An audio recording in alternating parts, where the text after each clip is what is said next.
Hi, welcome to the Poly's WebXR Awards. I'm Sophia Moshasha, your host for the virtual red carpets.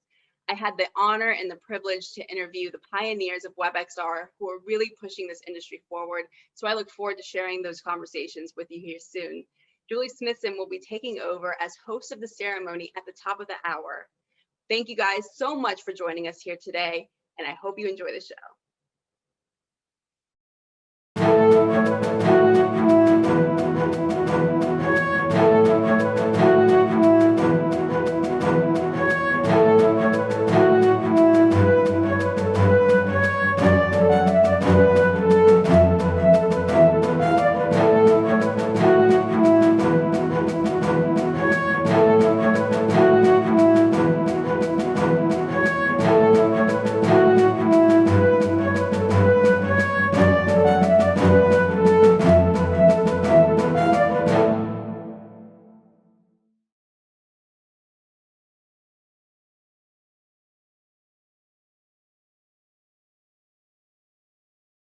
We are here with Daniel Dubosky Bryant, who's the co-founder of Educators in VR, which many of you know about. They do a lot of profound things in the industry in helping guide the way for education through immersive technology. And they are actually hosting the AltSpace watch party for the WebXR Awards today. So Daniel, thank you for everything that you're doing with Educators in VR, and thank you for hosting the watch party for the WebXR Awards.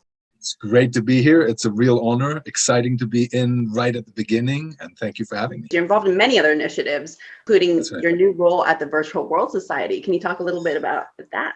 Absolutely. So just before the Virtual World Society, we also help run students in VR, or we support them, and Indigenous peoples in XR, which is a lovely one. But yes, Virtual World Society, I've just joined them. I've been on the board for a while. I am director of virtual education and platforms, and my remit is at the moment to craft what's called the learning living room and attract the right players to help us build that and the right funding to make that happen. I'm really excited to be part of that team. They are working for XR for Good.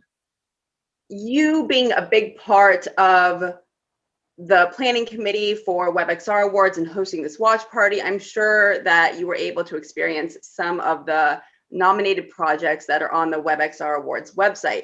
Tell us a little bit about some of your experiences and what some of your favorites are. That I really enjoyed that. That stands out for me. I have long been a fan of WebXR, and I've been aware on the periphery of some good projects here, some good projects there. I have a couple of my own favorites. But what Ben and the WebXR Awards has done is brought some of the best examples together in one place. And I'm hugely honored to be asked to help judge this. And I spent 2 or 3 great evenings diving in. I was gobsmacked. I knew WebXR was promising, but it's delivering on promises right now. And so excited to see where it's already at with WebXR, because as an educator, I'll be relying on WebXR in a big way going forward. Thank you, Daniel, for being a part of this special event for us. Thank you, Educators in VR. Go WebXR.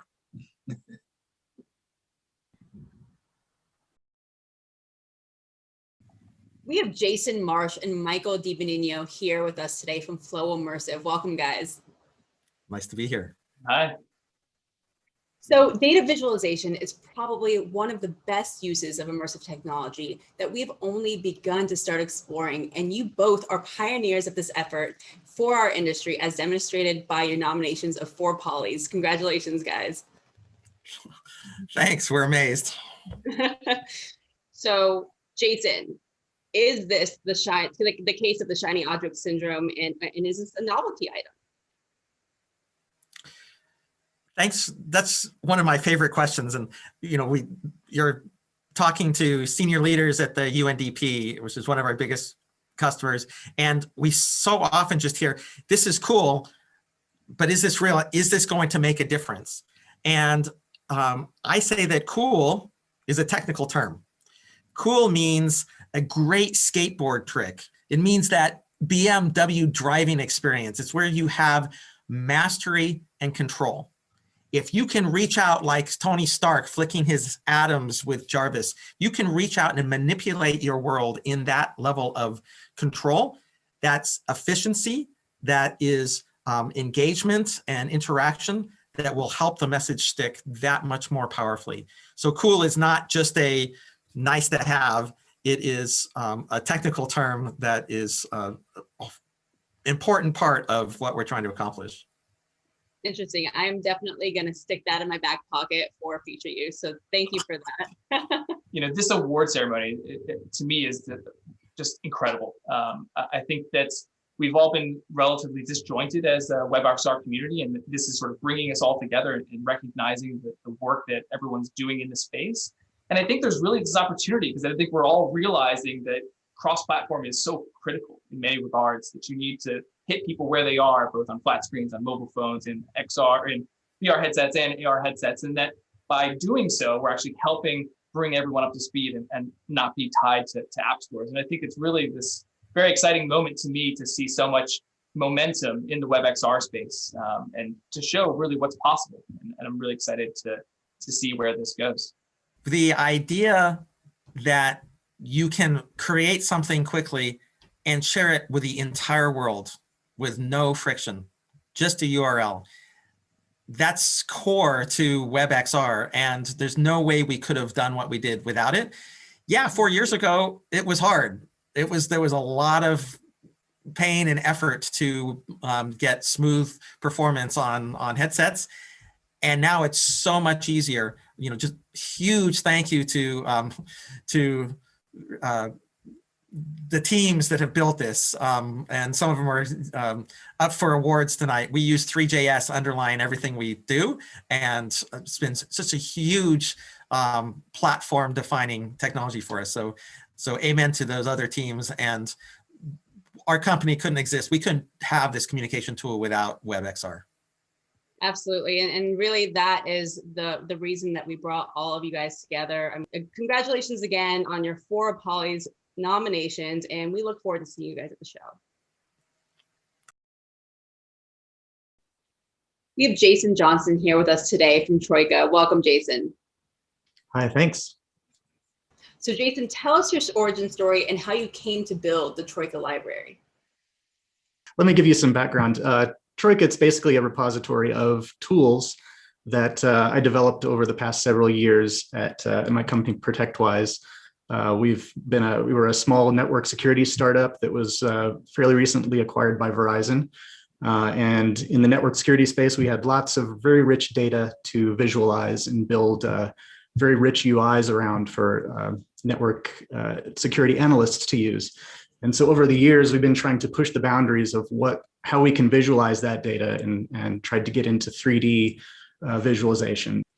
You helped out with Hello WebXR with Troika Text, which is also available as a module for A-Frame. So technically, you're nominated in all the categories that Troika Text is in. What makes Troika Text a library of choice for integrating into other frameworks?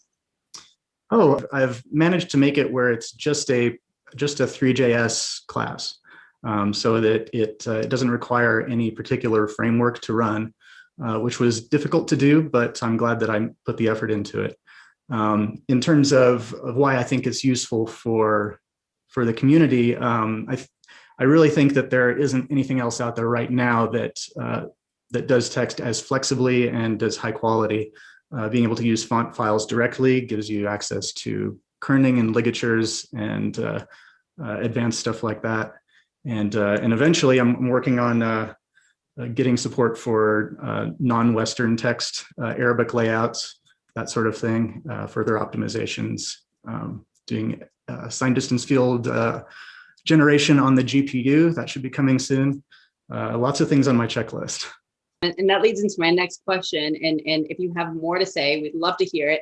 What are your future plans that you have for Troika, specifically for data visualization and 6-off experiences? The Troika framework has some very, very, I think, critical performance optimizations in it that I haven't seen in other frameworks. In many cases, it ends up being faster than Three.js by itself. And while I'm a fan of the Troika framework, I know that there are probably better frameworks out there for communities to use. React 3 Fiber, to name one, is one of my favorite out there right now. And so if I can bring some of those performance optimizations that Troika has to those other frameworks and to the Three.js community as a whole, I think that would be beneficial to everyone. I think that particularly for WebXR, performance is a huge problem right now. Many of the experiences out there that you see, you can notice frame drops in there. It's doing a lot of work on a single thread, and I think that we as a community really have to up our game in those tools to make the WebXR experiences more compelling. Tell us about some of the issues that you've run into in trying to convince leadership that WebXR is the next big thing, being that it's so nascent. I've had to fight a bit of a battle in being able to do this sort of stuff with WebXR because it's so bleeding edge and so not quite there yet. And we've got this chicken and egg problem where I want to convince people that we can build this complex product using WebXR, and they say, okay, well, show me something else complex that has been built using WebXR. I'm like, I can't. We're the first ones trying to do this, you know. So anything like this awards program that can try to elevate in the public eye the possibilities that WebXR is going to bring is helpful for situations like this where we have to convince skeptics. If we can get a collection, start getting a collection of really interesting, powerful experiences that have been built with it, then we can try to solve that chicken and egg problem.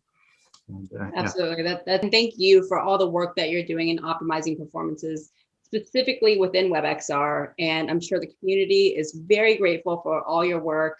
And thank you so much for joining us today. And we look forward to seeing you at the ceremony. Thank you, Sophia.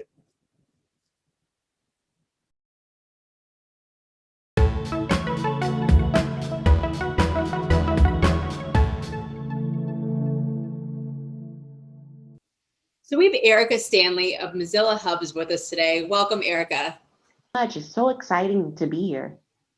Tell us about the fruition of Mozilla Reality and some of the components of the ecosystem that you all have built.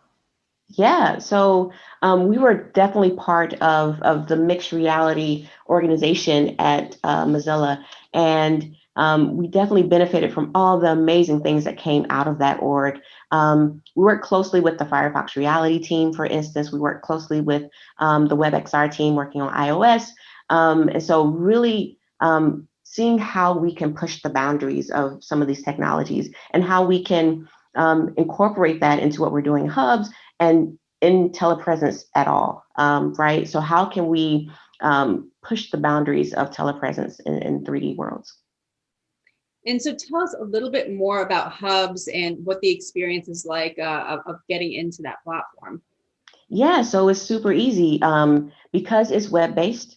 It exists on all platforms that support WebXR and support WebGL and 3D platforms. And so you can join on your browser, on your desktop, you can join in your browser on your mobile device, or you can join in a browser on a VR headset. So from just about anywhere, you can be a part of this experience. Beauty. You guys went through a massive layoff earlier this year. Mozilla had not only invested heavily in mixed reality and created so many important WebXR products, including a Unity exporter and the Firefox Reality browser, it's just to name a couple. The community was devastated at the news. Can you share with us any insights on Mozilla's pivot and where it's going? Because I know you guys are doing a lot in an effort to grow this effort towards WebXR. So a lot of those efforts are still continuing, just in kind of a scaled down mode. And we scaled down to create runway for a lot of new products that were establishing themselves at Mozilla. One of those new products is Hubs. And so a lot of that investment has flowed right back into Hubs and right back into our community. And so while it's really sad to see some amazing team members and amazing products kind of scale down, it is, I think, encouraging to see the investment that Mozilla has put behind hubs. There's a watch party that's being hosted on Mozilla Hubs and in a world that someone has built. So for everybody that's watching from that platform, hi. And thank you, Erica, so much for being with us. So much for having me.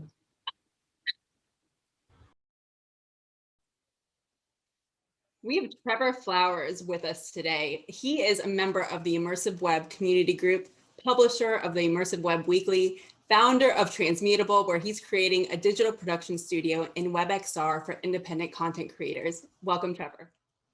Thank you so much. I'm excited to be here. It's red carpet time. Right. And what is your recommendation for people that are looking to get into this industry and learn a little bit more about immersive technology?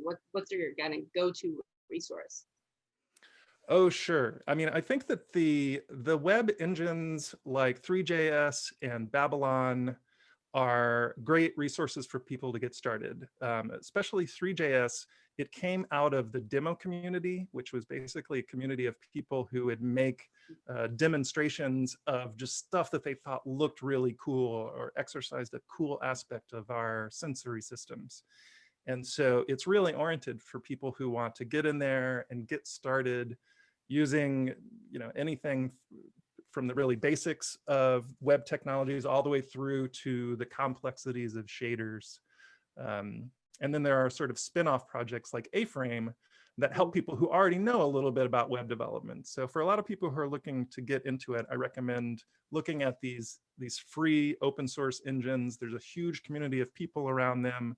They have tons of demos, and in half an hour, you can fire up a text editor and start making a page that's doing fully immersive, amazing 3D things. So. What do you think is the role of big tech like Oculus and Facebook in terms of the acceleration of innovation, creation, and adoption of XR? The course we're on right now is to sort of take the deal that we've made with handheld devices that we hold at arm's length, and translate it to devices that we have on our faces. And it's sort of a horror show because those arm's length devices are fully owned by some mega corporation. They can change them whenever they want. We're not allowed to load whatever applications or do whatever we want on them.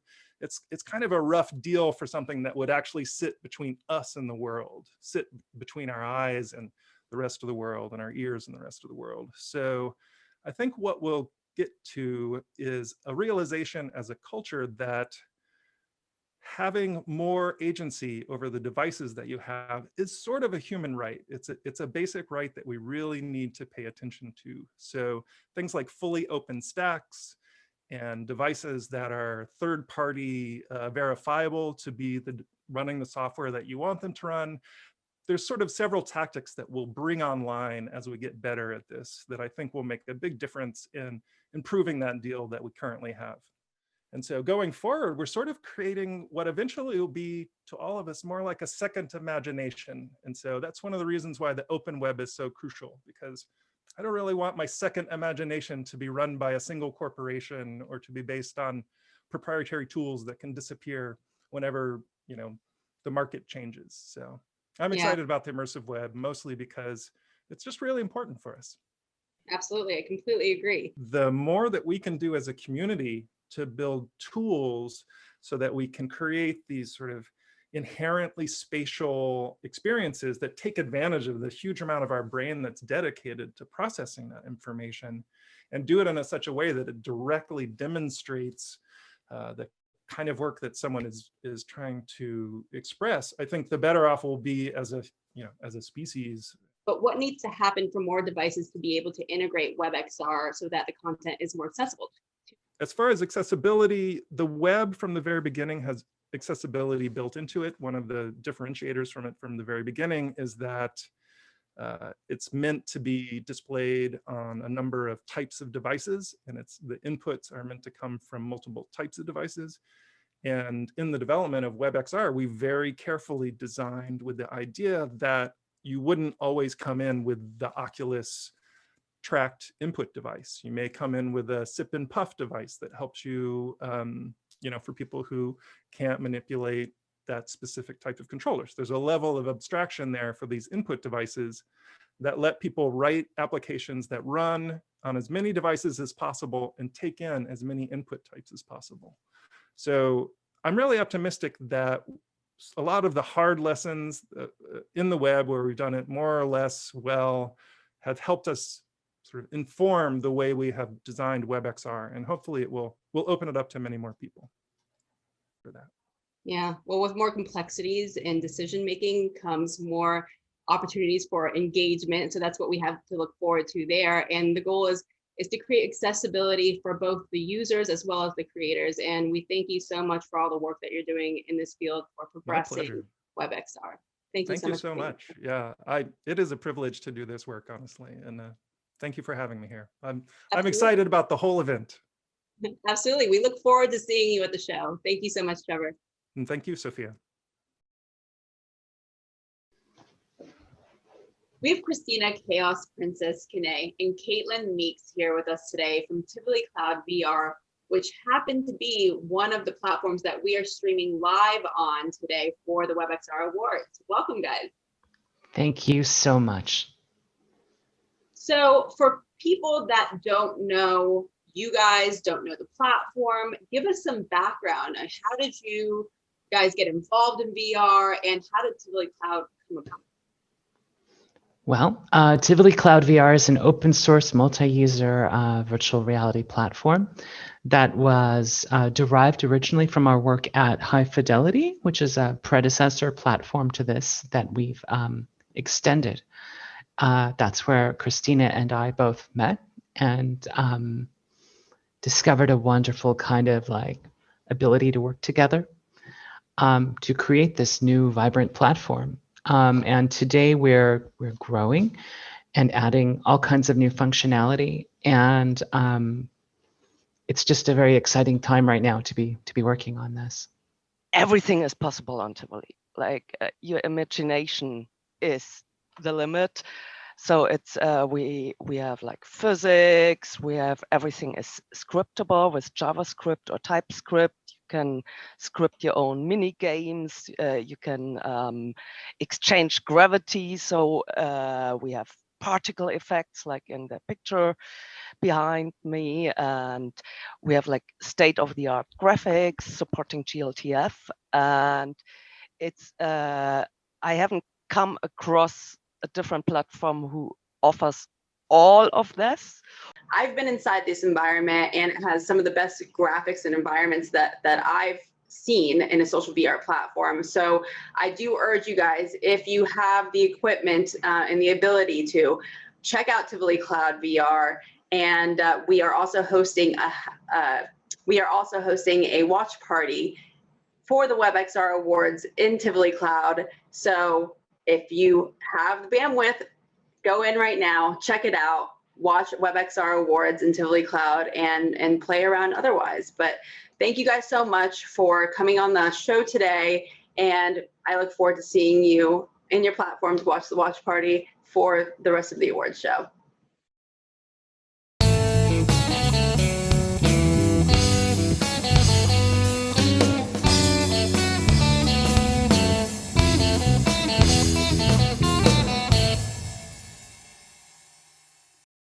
We are truly honored to have Kent Bai of Voices of VR join us here today. And many of you all know him as a true evangelist of XR technology, specifically when it comes to privacy and security. Kent, we created the Ombudsperson Award for you in recognition of your work of bringing to light topics and issues that we don't often consider. Your XR ethics manifesto was very timely and influential, and probably even more so than even you realized.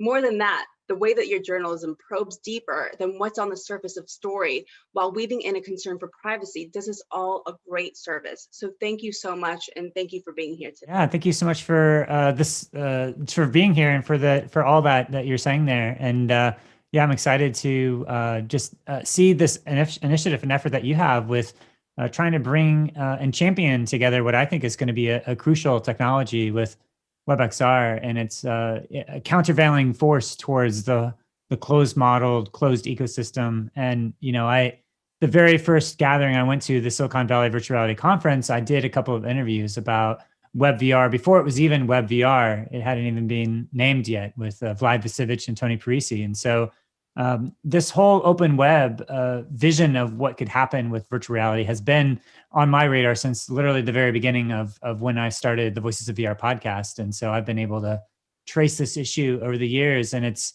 still in a space where it's not flourishing or at the same point of even on everybody's awareness. But for me, I think it's one of the deepest potentials of where this could all go in the future. Honored to be here to receive this award, but also to be a part of something that's trying to recognize this movement of the open web and what WebXR can do for the larger industry, to sort of raise the tide for everybody, so that as they start to develop for these WebXR platforms, you have these ways in which that they have a common baseline for all, like the consistency of everything that you need, and then you're able to really focus on the value that you're bringing with your application. And I think that's what has been the promise of the internet with all these web applications of HTTP and all these other protocols that are at the lower level, but have been able to actually make some of these websites even exist, like Google, like Facebook, like Amazon, wouldn't exist without the underlying openness of the open web. And I think the tragedy has been that a lot of these companies have moved towards this closed walled garden that have only, enriched themselves without really thinking about it from the ecosystem perspective and really creating a vibrant world where it's benefiting everybody. And I think that's what the WebXR has to offer and has to represent, is like this way that really tries to move towards that democratization and empowering of people, and to be able to have 1,000 Facebook's bloom, 1,000 Amazon's bloom, and 1,000 Google's bloom, all the underlying web technologies that enabled these companies to exist in the first place, to be able to have the next iteration of that on the metaverse. And I'm looking forward to seeing what type of worlds are being able to be created in this world, this open web. And I'm so glad that you're putting together all of this to be able to really shine a light on the people that are sort of weekly roundup. Trevor's doing his newsletter now, which I think is great to be able to keep that conversation going. But yeah, I think that stuff like this, like the award show, actually, I was talking to the Tilt Brush folks, and actually the very first Proto Awards catalyzed the first edition of the Tilt Brush, that they submitted it and they won for Best GUI. But that was a catalyst that actually like helped facilitate the development of one of the most successful VR apps of all time. So, you never know what the impact of a show like this could have when you start to have an opportunity for people to get recognized for the work that they're doing. As small as it may seem, sometimes it could be a catalyst that sort of changes the course of the evolution of the entire industry. Ken, thank you again for joining us here today, and congratulations on the well-deserved award. Keep doing the great work that you're doing on educating our community, and we look forward to hearing more from you.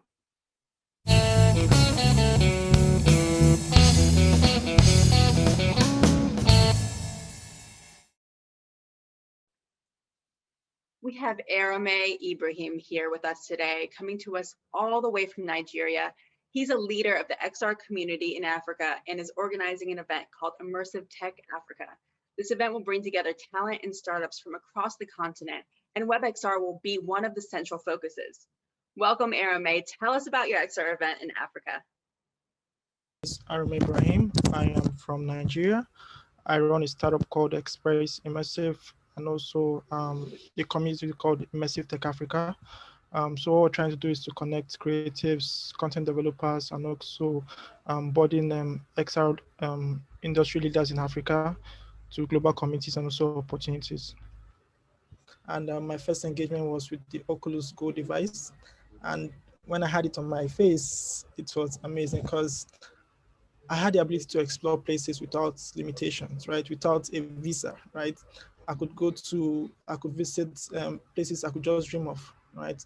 And I believe this is a life-changing opportunity to create experiences, especially for industries that I'm passionate about, such as education, tourism, and also promote businesses, location-based businesses. And since then, it has been amazing. I've been able to build a startup that's offered over 80 plus businesses with that solution, and also growing a community across Africa that is helping to grow and also to mentor the next generation of XR content developers. I believe what we just need in Africa is just support. What we need is support in terms of mentorship, industry-based mentorship, and also a wider community. The WebXR Innovation Week, it's a project being implemented by Immersive Tech Africa, right? So we're looking at having a week-long event, panel sessions, startup showcase, and also mentorship sessions whereby we'll have startups to have a virtual event and also an event in WebXR and also in VR, right? So it's going to be also another avenue for people to learn about WebXR and its amazing possibilities. Please reach out to Arame and follow Immersive Tech Africa. We have Diego Marcos with us from Supermedium. Welcome, Diego. Folks, nice to see you. Thank you for inviting me. Absolutely. You are a bona fide WebXR OG, having been a core contributor to A-Frame, which is nominated for Framework of the Year. Awesome. Over 3,500 projects use A-Frame, and those numbers keep increasing more and more every day because it makes it so quick to build immersive experiences on desktop, mobile, and VR. I would love to hear more of your WebXR origin story and the story behind how A-Frame came to be. Perfect. So everything started at Mozilla in 2014, more or less. We were Kevin No and myself that started the original design of A-Frame. We were part of the original team that started the WebVR initiative at Mozilla. WebVR was the old standard before WebXR. As WebVR progressed and we started to incorporate more features beyond VR, then the name switched from WebVR to WebXR. That is what everybody knows today. And the project started as a side project of the both of us. Our background is web development, and we didn't have like a strong background still on 3D development. And we're trying to create a tool that fit our skill set, like a tool we felt comfortable with to develop as a web developers. And initially, it was just a project for us to develop content, and hopefully someone else would like it. And yeah, we were surprised when people started to pile on and start to prototype things and use it for experiments and real applications. And now it's been 5.5 years that we've been doing that, and we were surprised and very happy with the outcome. So let's talk about Moonrider. It's nominated for Game of the Year, so congratulations. And it's very similar to another popular VR game that you just mentioned in our interview, and people are enjoying it for free. So that's major. Tell us more about Moonrider and how that came into existence. Yeah, Moonrider was the same.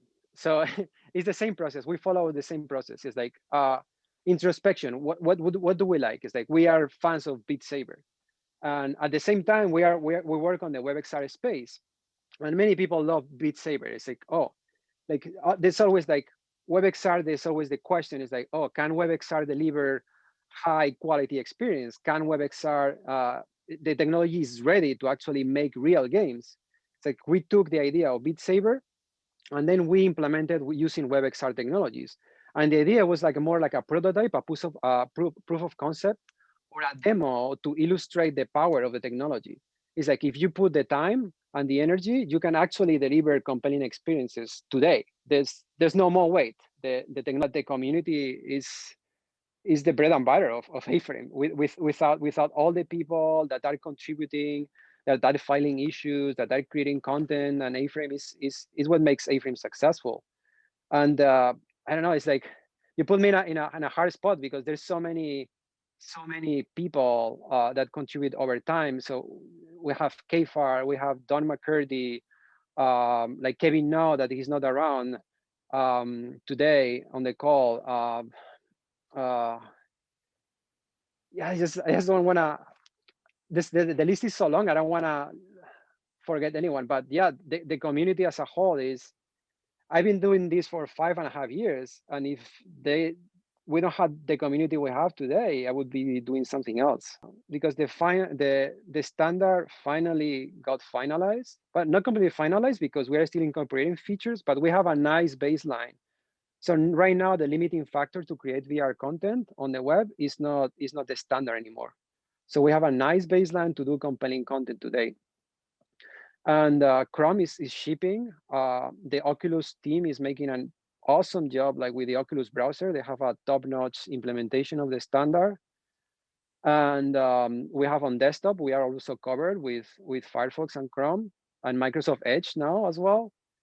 And the only missing piece is probably iOS. Once iOS ships WebXR, the circle is closed, and yeah, the future will be bright. And we will keep pushing on the developer tool front side, like making content development easier and easier, and more accessible to more people. And yeah, I mean, it's you can feel it, like it's about to flourish, and all the pieces are there, or the pieces of the puzzles are there. It's just a matter of more people like getting into it and creating content and experimenting and exploring, and yeah, super excited for what's coming. It's always like people, it's because we are not aliens, right? We are all connected, and we are not that special at the end of the day. If you do something that you like, you're gonna find a bunch of others that also like it. So thank you so much for being a huge contributor to the growth of this economy. And we look forward to seeing more from you and Supermedium. Thank you for having me. Exciting. We have Brandon Jones here with us today. He's an engineer on the Google Chrome team and is a big part of anything involving enhancing graphics on the web. Your project, XR Dinosaurs, is actually nominated for Entertainment Experience of the Year. And it is very well done. I've tried it. The graphics are great. The interactions are great. And that is exactly what you're getting nominated for. And tell us a little bit about how you made this experience so performant. So XR Dinosaurs is a experience that I created with Three.js. I really wanted, my purpose behind it was twofold. One, I wanted to make something cute for my kids. That backfired a little bit because they actually find it terrifying, despite how cute I tried to make the dinosaurs. But the other thing was, as the WebXR spec editor, of course, I wanted to help explore and see what the frameworks that were integrating WebXR were doing, and see if I could get feedback to allow them to handle it better. And so WebXR Dinosaurs was my opportunity to kind of test out Three.js's integration with it. Some of the techniques that I use to help make things faster there have actually already been integrated back into Three.js itself. There are certain changes that were made to, say, how texture loading works that I was able to contribute back to the community. And so now everybody can benefit from the performance improvements that were made during my experience developing that.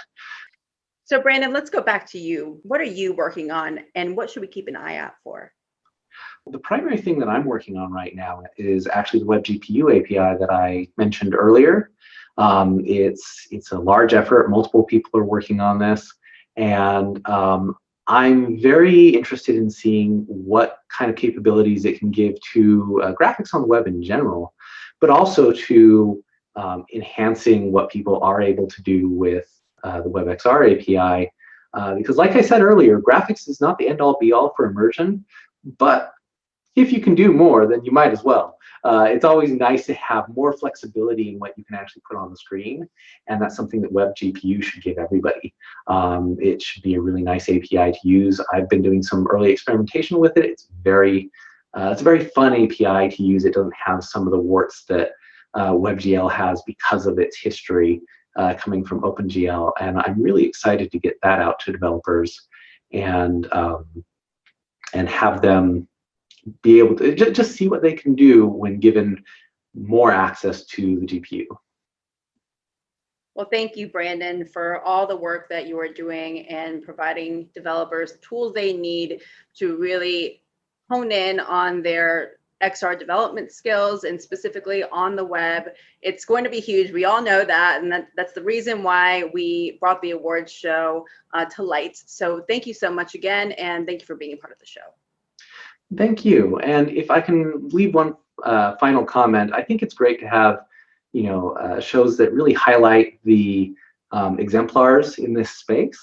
But for my part, I want to say that a lot of the work that I do is not just a one-person effort, especially putting together the WebXR API. This is a massive effort that took coordination of multiple companies, many people from those companies, many years to bring to the web at large. And that's the same for any of the large frameworks that are out there, Three.js or Babylon or anything like that. And just the web community as a whole. We tend to have people such as myself that end up being the face of some of these efforts, but every single one of them is a large community effort, and it is the result of multiple people putting in years worth of work to bring something excellent to you. Yeah, this definitely is a community effort, a global community effort, which is made possible by the web. So thank you so much again, and thank you for being part of the show. And we look forward to seeing you in one of the worlds that is hosting the watch party. Excellent, thank you.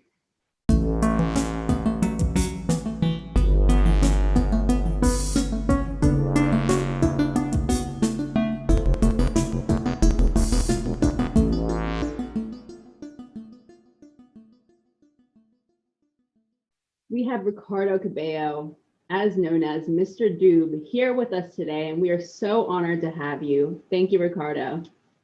My pleasure. So you're being presented with the Lifetime Achievement Award today for your extensive history of content creation, from designing to developing and creating what you are so well known for, Three.js, which is pushing forward the developer community and the immersive technology industry as a whole with optimizing 3D graphic animation and interactivity on the web. So thank you so much for everything you're doing in that effort. And again, it's mostly my pleasure. And we all have to know, and I'm sure you get this question a lot, how did you adopt the name Mr. Doob? Right. It's actually not a super interesting story, but it's just basically back in the days of like the is it Messenger or MSN, like Microsoft MSN, like user chat, like I will just put like just to tell my coworkers that I was working. I'm always like wearing headphones, so I will put like just a face basically, so it's two eyes and like a mouth originally, and then like a D and a B is just the headphones, so then they will be aware that I was just like working, but I was listening to music, so it was a way of like, I guess it was before emojis, so I was just using that. And then at some point, someone just called me Mr. Doob, and that kind of stuck with me. And I checked the domain, and it was available, so I just bought it, and that's about it. Like this. Tell us a little bit more about yourself. Let us get to know you a little bit, and kind of what led you in your journey to where you are today.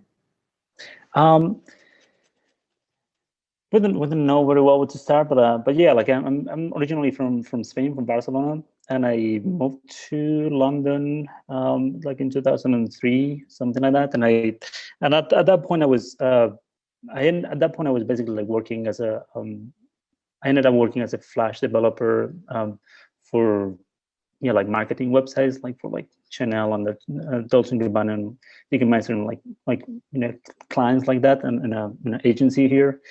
And it was during that time that I slowly was starting to like learn. Like I'm actually originally like a graphic designer, but it was slowly with Flash I was learning to program by doing like some parts on some websites, and eventually those bits of websites became like the whole Flash, like what we remember like the Flash days. And slowly I was intrigued by trying to do 3D graphics also with Flash. It was at the time with Paper Vision 3D. Like was another library for Flash that I was using at the time. Also like combined with like a hobby that I had, it's called the demo scene, which is a lot of like real-time 3D graphics, which I used to do 3D modeling for. Somehow all that combined into like, all right, I'm gonna do my own 3D engine and my own 3D library. Started doing it in Flash, and eventually when there was the whole HTML5, like Flash to HTML5 transition, I decided to move it to I decided to do to HTML5 and to JavaScript, and yeah, that's kind of like the whole thing started like. But yeah, originally it was just a graphic designer that kind of got forced to web development. So tell us about your project Under Neon Lights. It was a fantastic experience built on WebVR, which is now deprecated and unplugged and replaced with WebXR. And through that process and change, a lot of great WebVR experiences and projects were kind of lost. What's happening there? Yeah, Under Neon Lights, it was a music video that we did for Within for Chemical Brothers. We did it. It was when like WebVR was starting to land on browsers. Like WebVR was the first version of the API. It was basically the first version of the WebXR API. At the time we didn't have controllers. So when they added controllers, like, oh, we didn't thought of that when we did the WebVR API, and it's very difficult for us to add this thing into it. So they started designing the new version of the API, which was like WebVR 2, but eventually, because AR was also happening, we're like, well, I guess we're gonna try to do something that also works for AR and VR. So eventually they renamed it to WebXR, but it was supposed to be WebVR 2. The issue was that, yeah, like all those, like WebVR was never a part of the web itself. It was something that they put on browsers. You had to like kind of enable it, or you had to like put some code on your website in order to enable it. Some headsets supported it, but it was all experimental. It was not stable. It was never stable. Like they made it very clear that the WebVR was never going to be part of. Like, was not something that we're going to support forever. It was only experimental time. So some projects have been updated to work on WebXR, but sadly, like, yeah, some of the project that was done for WebVR, we won't be able to see them again.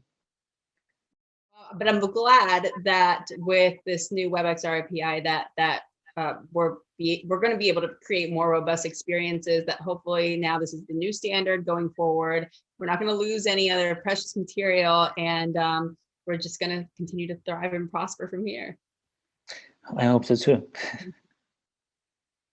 And then last piece of advice for any designers and developers that are looking to enhance their creations for the immersive web.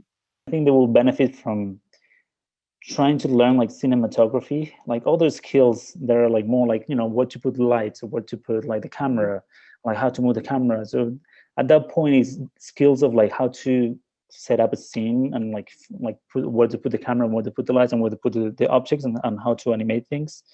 That's what at the end of the day is like what the user is going to see. It's not going to see, it doesn't matter which engine it's using at the end of the day. It's really how the camera is behaving when you move the mouse, or what are the interaction is. So spending more time on that and learning on the visual side, and not so much of like, yeah, the engine at the end of the day is going to do the same thing, but you can do something really pretty with an engine that is very simple.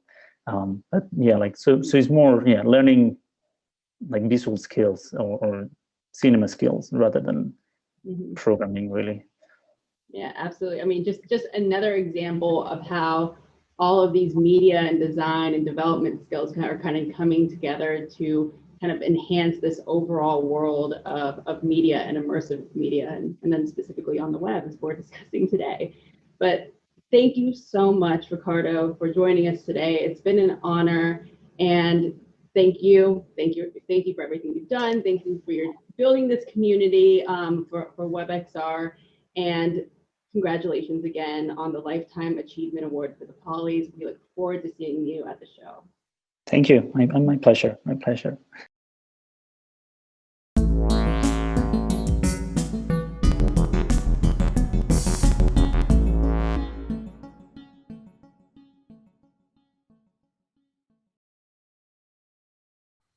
Dr. Keith Chan, thank you so much for being with us today, and congratulations on being nominated for 2 Poly Awards. Well, thank you. Yeah, it's great to be here. It's really interesting to see people like you that are innovating with XR content within your own professions. And so I understand the reasoning behind wanting to create Anthropometron. So how did it actually get to implementation? How did you actually create the museum? Oh, that's a great question, because I have to mention it took a lot of outside help. I use A-Frame as the background of my museum, and people have put so much work into it for years before I found that tool myself. As I've been working off of what others have made to make things easy to set up a virtual space, and to have things like displays that come on and off, and just being able to move around this space in a natural way. And so working off of that, because I have no computer science background or anything like that, it made it really easy for someone like me who was just curious about it and had a goal to start putting that together. So for other educators that are inspired by your work and want to understand how they can translate their teachings to WebXR, what is your advice to them? How did you get to being able to create your content, and how can they then go do that themselves as well? Yeah, so I got into it just as a side project when I wasn't doing directly course-related things like lecturing or grading. But I found out that through the school that I teach at, it actually qualifies as developing a curriculum. And you can actually get funding for that. The schools have professional development where you keep up to speed with teaching methods, with your subject matter. And this definitely qualifies. Making your own curriculum of your own space, showing off whatever you want to show off in your field. And so I brought in my goggles to show my boss at the school and say, this is what I've been working on. I like to get professional development hours for it. And she's like, yeah, like this is great. And especially because it's not just contained in your own classroom, but it can be shareable by others, that the school is very happy to be involved with my project as well. That's great. And it's definitely great inspiration for educators out there. So educators, if you are listening, the schools need this, students need this, the parents need this, and it's going to be a great tool for you moving forward, not only now, but years in the future. It is the textbook of the future, and I truly believe that. And again, Keith, thank you so much for all your work you've been doing in this space and setting that standard for educational mediums of the future. Oh, thank you very much. We have Ivo Haning joining us today, who has years of producing for virtual events for interactive and immersive mediums. Welcome, Ivo. Hi, great to be here with you. Thanks for joining us on the virtual red carpets today for the Polys. It's specific to WebXR, because that's what we're here for today. How is WebXR going to remove barriers for shared immersive experiences? I often think of the future of the open web as like a vast park that anyone can come to, and they can have their own birthday parties and create their own experiences in that vast shared place. And right now, we have a lot of worlds that operate as sort of private parks instead of public parks. And so I'm eager to see the WebXR future become this much more open landscape where a bunch of kids can come and create their own worlds and have them be published and shared and easy to find by other kids, just as easily as a professional creator producer might create a wholly immersive world as well. And I think we're close to that, but we're still seeing sort of the walls between the worlds melt away as we become more comfortable with our digital affordances and with the tools that we're being given. So much now is being open sourced, for example, TiltBrush. And it took, 12 hours for TiltBrush to be then hacked into a multiplayer experience. We're going to see so much growth as these tools open up and then become available for, let's say, students to play with. I think there's a lot of room to grow in this space. Interoperability and portability obviously are big growth spaces in WebXR, so I'm excited to see what you come up with. So you mentioned the multi-metaverse. What does that mean exactly, and how does that translate into these connected experiences? So many folks in our community will speak of metaverse as a singular. I think of metaverses, plural. And I think this is important. It's an important distinction because it's like thinking about owning the universe. There are many worlds we are creating, and we're creating them faster than anyone could try and claim ownership over these spaces. And so when I think of metaverses, I think of an open space like the commons, where we can come together and obviously have our own closed worlds and our own little experiences, but then we come back into the commons and some of that experience is shared. I have a working group on these topics, and there's a lot of work to do in terms of the interactions between media, technology platforms, and the public. And so the safety, have a presence other than just the physical presence, because that is going to be the new standard, and you are helping them develop those standards for that new standard in virtual. So thank you so much for joining us, and we look forward to seeing you at the show. I am so delighted to be here, Sophia, and thank you. I'm excited to see all of the participatory worlds we can create together. And I would love to hear from you guys. In fact, all three of you guys, what is your vision for the future of the immersive web, how it's going to be deployed, developed to, how it's going to be used? What's the vision? I mean, I think that Ada touched on something earlier that I feel is one of the absolute superpowers of the web is functioning as this fabric between different devices and hardware, and sort of providing a substrate that makes those experiences portable across different hardware devices, different scenarios of interaction even. The idea that WebXR lets you bridge between headsets and smartphones held up in front of you for AR experiences is really like that's an amazing idea compared to having to write a hard-coded experience in C++ or something for a specific device. And I think part of the challenge is what we've been doing with WebXR is it is a device API. It's pretty low level on purpose. And I think the vision that I see for the future is a lot more getting built on the top end, a lot of interactive experiences or even components that can plug into experiences. And you'll start seeing this emerging ability to sort of aggregate experiences together. And this is what's really happened in kind of the 2D web to begin with. And I'm super excited to see that build into the 3D web. Yeah, absolutely. So are we. Ada and Icicle, do you guys have anything to add about what your vision is for the future of WebXR and the immersive web? I'm a bit of a like sci-fi nerd. And so I really want to see like more websites building like social VR experiences and social AR experiences. And when we start getting stuff like website to website navigation in VR happening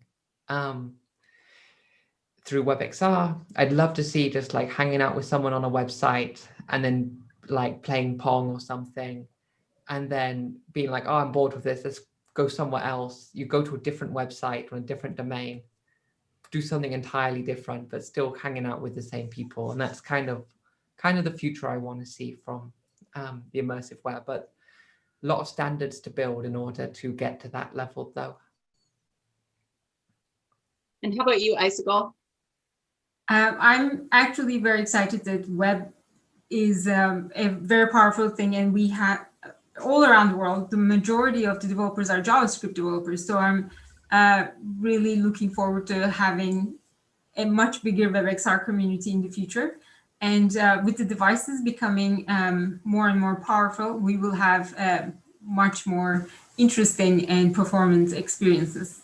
And I'm especially excited about augmented reality, because that's something that you can integrate into your work and real life very easily. So what would you guys say to all the developers out there that have not yet dabbled in VR and AR, but this is obviously coming fast in a big way, especially with the things that you guys are working on?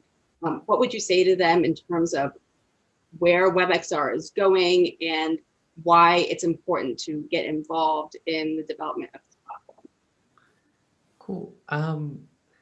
Take a look at a library like A-Frame that lets you build a VR and AR ready experience, just ready to go out the box with maybe like 9 lines of HTML.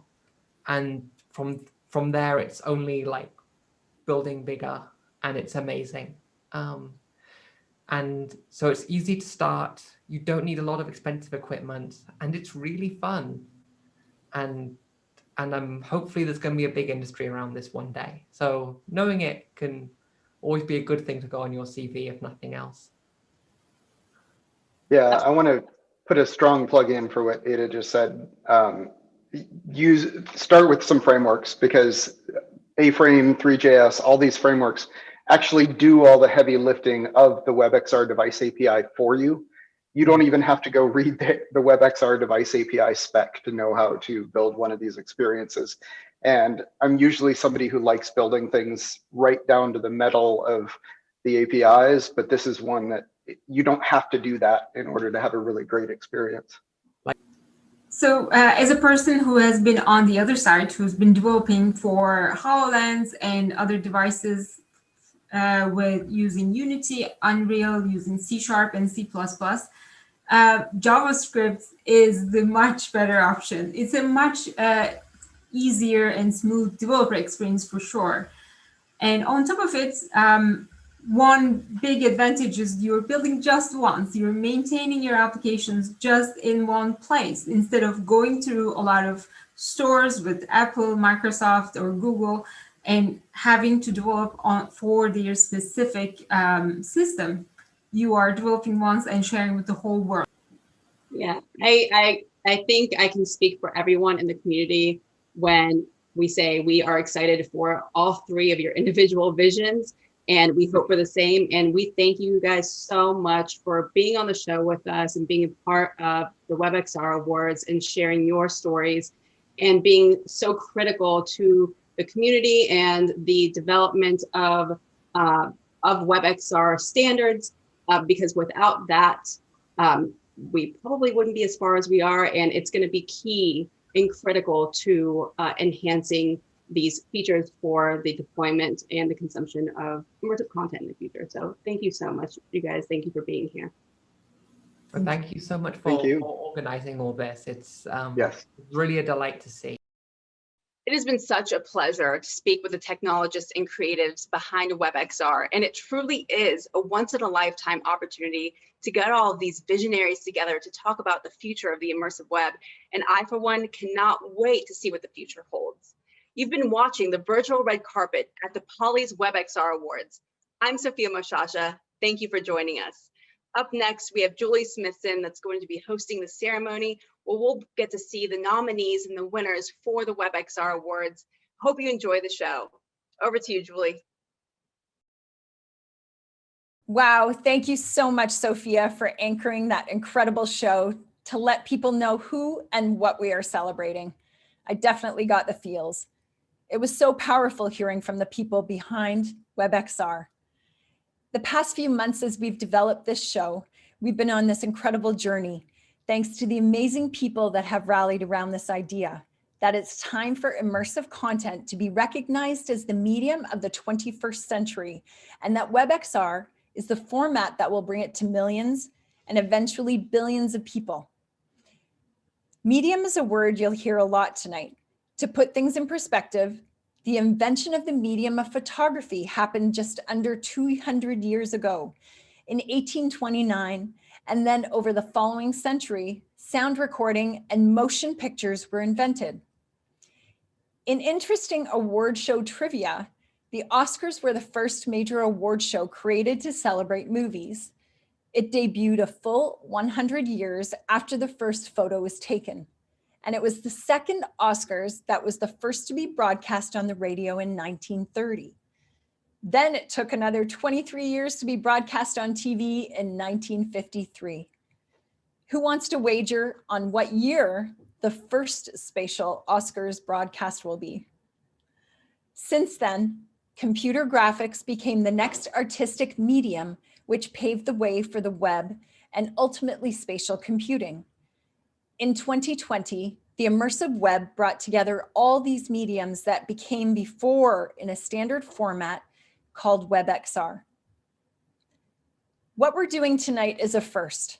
If you know anyone that has put on an award show broadcast built from video calls and footage shot inside WebXR distributed on multiple streaming platforms to customize worlds and multiple VR platforms, and then cast back into Zoom, be sure to let us know.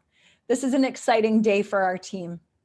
What's more, every single one of us has produced this show from our homes, and most of our team has never even met in real life, including the guests. You can't help but be amazed and grateful that all of this is possible today. One thing is clear, immersive content built for the web empowers people to be creative, educate, and be educated in ways that were never before possible. If you're new to this space, we welcome you. You're going to hear a lot of tech lingo tonight, and we make no apologies, because the era of spatial computing has terms you need to know. The geek shall inherit the earth, so let's own it. Smart is cool again, but it really always was. We know how early this tech is, and we know how far we have to go, but that's exactly why we're doing this award show today. It's long overdue to thank and recognize the people who got us here and help tell their story to inspire the ones who are coming next. We're 8 years away from the 200th anniversary of photography. And if you thought technology evolved rapidly in the last decade, you can be sure that the immersive medium will have a lot to do with it. So get ready. We have a unique show planned for you tonight. We are presenting 11 awards, including 2 honors for Mr. Doob and Kent Bai. We're super excited to share this with you. I'm Julie Smithson, and this is the WebXR Awards.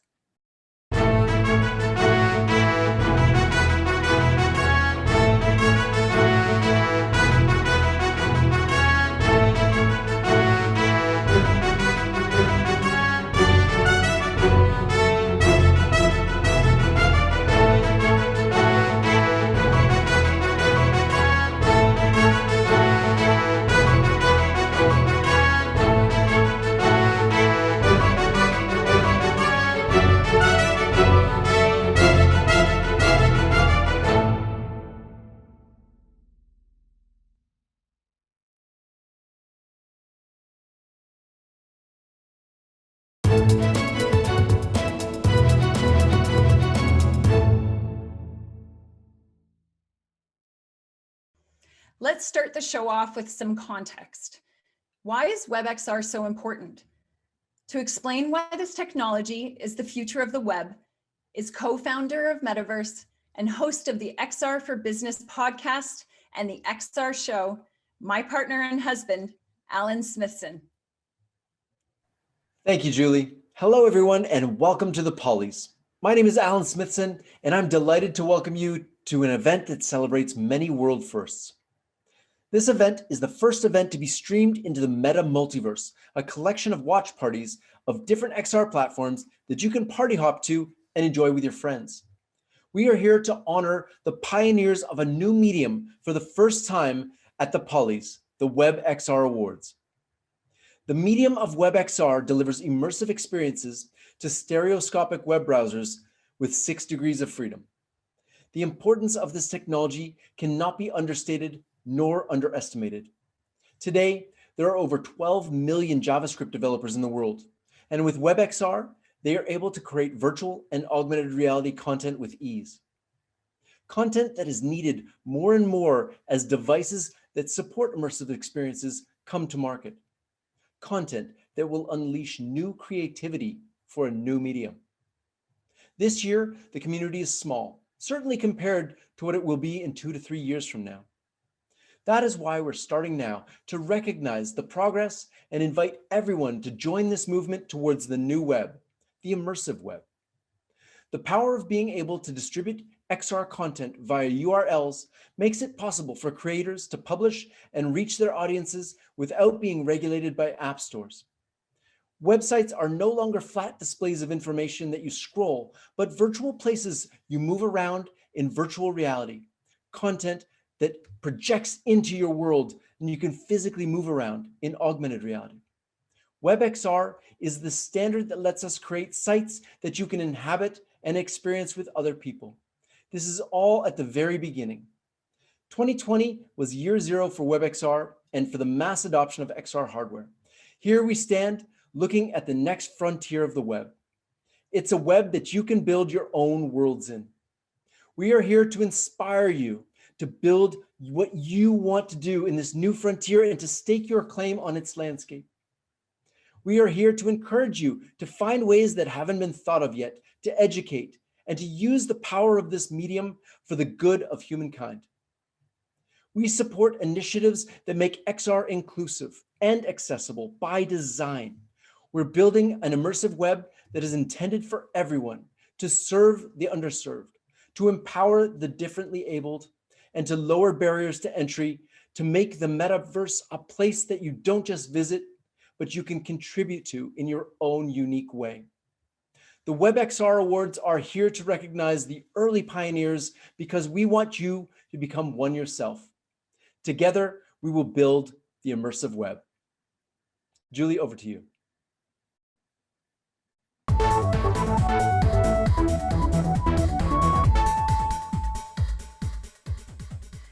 All right, up next, we have our W3C committee, the co-chairs of the Immersive Web Working Group. Thank you so much for joining us today at the Polys.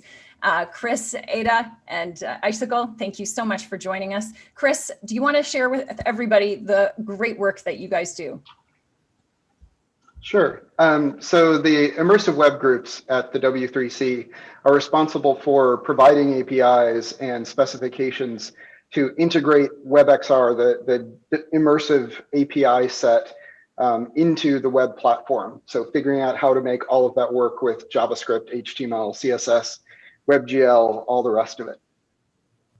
The WebXR device API is the API that gives you access to the sensors and displays of immersive hardware, such as smartphones or headsets, virtual reality and augmented reality and mixed reality. So all kinds of different devices. And not just devices that are built currently, but it should allow you to build experiences that will continue to work on devices that haven't even been built yet, as long as they support the WebXR device API. And it works by giving you the sensor information, so you can work out where the user is positioned in the real world, render a scene from their point of view, showing their hands or their controllers, and whatever other content you want to add. And then you do that with WebGL or WebGPU. And then you can send this to the display to be displayed on the device. And as long as you do that at 60, 90, or like 120 frames per second, whatever the device runs at, then you should give them a seamless experience of being immersed in their world or bringing content into their reality if you're doing augmented reality. The way we work at W3C Immersive Web Group differs in two ways. One part is the community group, where anyone from the community can join and work on some of the specs that are in incubation phase, or some of the toolings or teachings that are for the JavaScript developer in general. We also have the working group, which takes some of the proposed specs from the community group and then makes it formal, and that becomes the end result of the WebXR device APIs. And it is very important for us that we have more people joining to our community group, both for getting this great work done, but also getting the feedback of the developers who are going to be using the device APIs. I think it's important to remain strong as a community, and you guys have certainly started to build that, and we look forward to following in your footsteps and having more people join in and have the perspectives that you guys do. So thank you for everything that you do.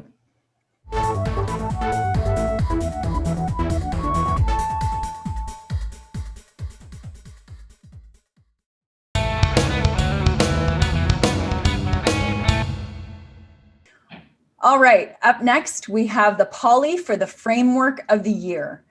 Frameworks empower developers to rapidly prototype and build out complete experiences. The same way low-level code like WebGL can be abstracted to JavaScript, frameworks allow JavaScript developers to build applications with easier syntax, reusable components, and customizable modules. Most of the experiences we're recognizing here today are built using a framework. And to present the Framework of the Year award, please welcome Sakar Keda, XR Lab Leader at Oracle and WebXR developer. Welcome, Sakar. Thanks for being with us today. Thanks, Julie. As you said, we wouldn't have these WebXR experiences we are celebrating today if it weren't for frameworks. This is a category where even saying of the year doesn't do justice to the influence that frameworks have and will have on the creation of WebXR experiences. Three.js isn't nominated here, but we don't have an of the decade award, but its impact is so profound that we gave its creator, Mr. Doob, a Lifetime Achievement Award. Indeed, many frameworks leverage Three.js. Frameworks make coding efficient by reducing redundant work. We created this category to recognize frameworks, but there are so many more. There are many frameworks and models evolving every day, and there are many in the works we don't know about yet.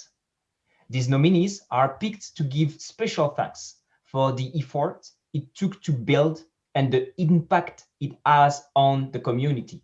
We encourage developers to explore all the great repos that are powering WebXR. These 4 nominees are only a starting point.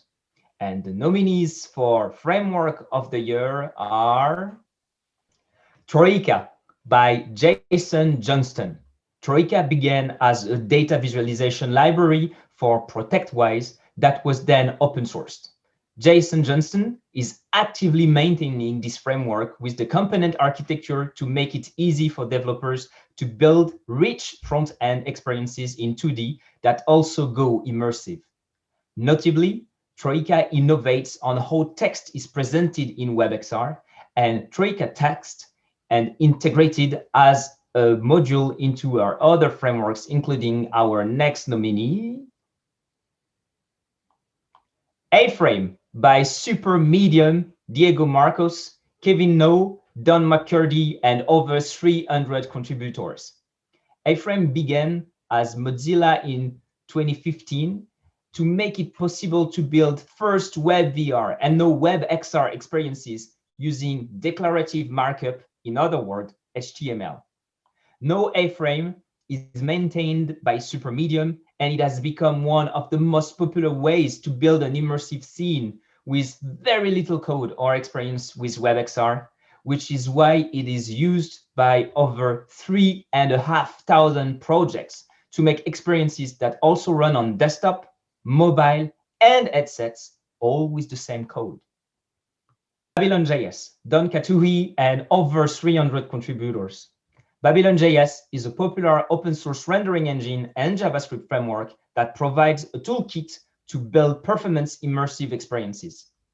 Babylon has support for physically based rendering, enhanced lighting, and support for integration with React Native.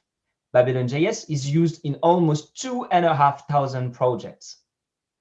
Pluto Multi-App Integration Toolbox by Pluto. Pluto provides a suite of tools for immersive developers, including Aardvark, which allows developers to create gadgets using React component, but actually compiled to OpenVR, not WebXR. Metachromium is a WebXR browser that runs on the Steam platform, and the suite also includes the Sandcastle Special First framework, Chimera, and XR packages.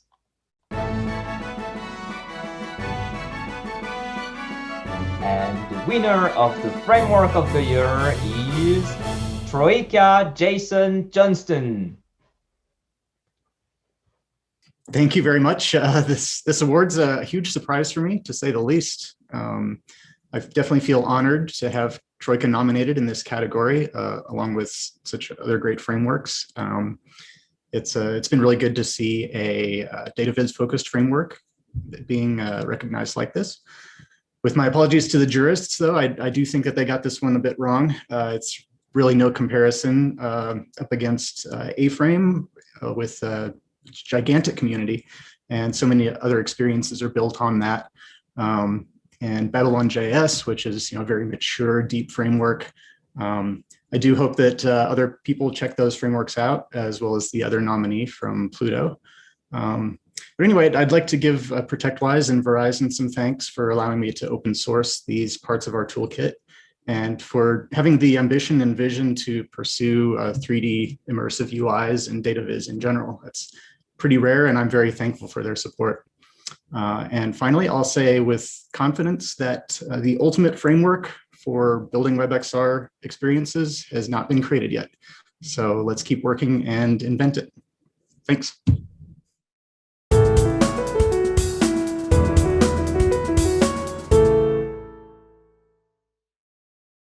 All right, presenting our award for Single User Experience of the Year, I'm happy to welcome my friend Icicle Yonet, Senior Cloud Developer Advocate for Spatial Computing at Microsoft, and the co-chair of the W3C Working Group and Community. Thank you so much for being here, Icicle. Please take it away. Thanks, Julie. The immersive web opens so many possibilities and so many technical challenges. I'm delighted to present this category, Single User Experience of the Year, because it recognizes 5 very different projects that took a creative vision and found a way to realize it. In water, in sand, in space, in sci-fi story, and in an interactive museum using WebXR as the medium and the immersive web browser as the canvas. Hello WebXR by Mozilla Mixed Reality. Mozilla released this anthology of experiences, Hello WebXR, in celebration of the release of WebXR device API specifications. This beautifully lit room features an interactive xylophone, a graffiti wall, magnification of paintings, photospheres and portals, including a stunning demonstration of photogrammetry. Blue Cyber by Travis Rogers. Blue Cyber is an original sci-fi narrative series that uses WebXR as an immersive graphic novel. The story is told by voiceover and music in 6 degrees of freedom, with composited 2D and 3D assets and animations. It takes us on an imaginative journey that gives us a taste of a new era of immersive storytelling on the web. Access to electricity by the World Bank using Flow. WebXR allows us to tell stories with data, such as the one World Bank did here in support of SDG 7 with their presentation Access to Electricity, telling the story of the progress over the last decade of electrification of the developing world. Using the Flow immersive platform, this experience in 6 degrees of freedom lets you fly through space and explore the data by angling your controllers. XR Koi Garden by Ada Rose Cannon. This beautiful, simple, elegant Zen experience, XR Koi Garden, puts you in a pond with rippling water, gently rising and lowering lotus flowers. It uses procedural generated music presented in spatial audio and spatial fur modifiers that support instancing to create dozens of highly performant fish swimming about. Dust Devil by Tyro VR. Shai Halud. Fans of a certain sci-fi epic that takes place on a certain desert planet will be thrilled to mount on a sandworm and take the reins to steer it across the desert, racing alongside other giant sandworms. Dust Devil sets your mind in motion as you climb dunes and hear the deep groans of the other worms in this immersive homage. Access to Electricity by the World Bank using Flow. Thank you all for this great award. We're very, very excited to bring this home and being able to bring attention to subjects that are so important in terms of development. So it's really a dream come true to get this out there in the best technology available. So big thanks to the teams from Flow. And we didn't do this alone. So we have a very large team at the World Bank that was really part of it, especially the experts regarding energy and electricity in this case, and communication experts that really made this data flow, no pun intended. So thank you very much all for this great honor. With Jimmy, thank you, and the rest of the VR team for everything that they do to help the the production go from day to day. And thank you to Flow and platforms like them for helping non-web developers like myself create impactful and meaningful pieces that can go out to a wide audience. Thank you. It's been really an amazing journey here at Flow, and I'm really excited to be able to thank Michael DiBenigno and Bill Morton and Vitaly and Alexei and all of our development team who's built us this amazing tool.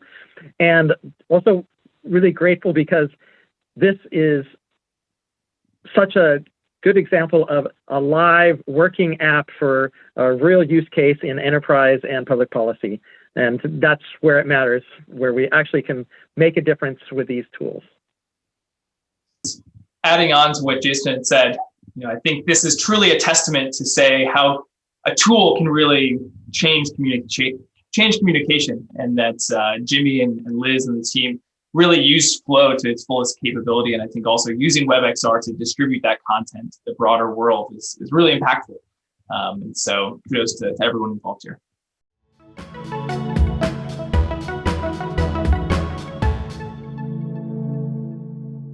Up next, the Multi-User Experience of the Year Award. Our multi-user experience category this year does not represent all of the potential nominees in this category. Some WebXR-based platforms that do not have a public experience or platform does not fully integrate with WebXR did not qualify for the scope of this category. It's worth noting Flow qualified for this category because as a platform, each of the public experiences may be multi-user enabled. We would like to give a shout out to other great multi-user platforms such as Wanda VR, Janus XR, Webaverse, Ozone Universe, LearnBright, and 3Data. We see you and hope to have a Platform of the Year category next year. Here to present the Poly for the Multi-User Experience of the Year is a fellow who knows a thing or two about the subject, Laguna Labs' Liam Broza. Welcome, Liam. Thanks, Julie. So glad to be here to celebrate perhaps the most nascent, but also the most transformative dimension of the WebXR future. People have gotten used to working remotely and attending meetings in 2D, but we all know the limitations of that. Multi-user experiences allow people to collaborate in virtual places. WebXR, combined with real-time communication, allows us to be together just by typing a URL. And the nominees for Multi-User Experience of the Year are Hubs by Mozilla Mixed Reality. Hubs is an open source platform with a rich feature set that allows anyone to quickly spin up a room. It has a companion world building tool called Spoke. You can choose from your own avatars, or you can import your own. Hub's innovative sharing feature reduces friction from getting additional users to join a session. Hubs Cloud even allows you to run your own private Hubs instance in 2 major cloud service providers. Frame by Verbella Labs. Frame provides a professional turnkey solution that makes it easy to create your own frames and manage your media assets, including 3D models, audio, and photospheres. It features avatar customization, multiple scenes and presentation tools such as a laser pointer and PDF support, webcam, and screen sharing. Flow by Flow Immersive. Flow is a data visualization platform that has multi-user support built into it. It can be used as a self-guided presentation experience that can plot statistics on a globe or map or graphs. Flow also supports augmented reality in the Magically Pelio browser or Mozilla WebXR viewer. It allows you to move in and around data with 6 degrees of freedom. VRland.io. VRland.io is a multi-user experience with full-body animated avatars that supports dancing, sitting, waving, and walking. It introduces a wallet feature, multiple rooms, and the ability to create your own conference. VRland.io supports webcams, screen sharing, and chat. And for the multi-user experience of the year, the Poly goes to Hubs by Mozilla Mixed Reality.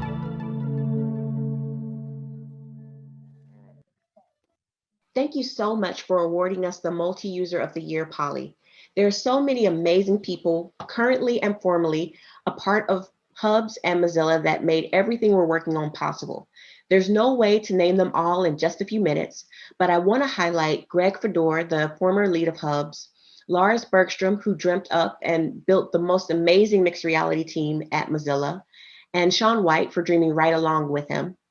Josh Marinacci, our former engineering manager, our current team, our fearless product leader, Liv, our ever-present product and community manager, Elgin, Amber, Brian, John, Dom, Robin, Robert, Takahiro, Jim, Christian, and Manuel.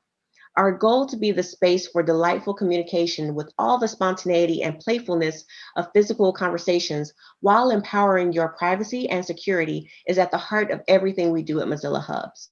Thank you to all of you who've joined us on this journey, and for anyone new to Hubs, welcome. We hope you have fun out there. We can't wait to see what you create in Hubs. Thanks.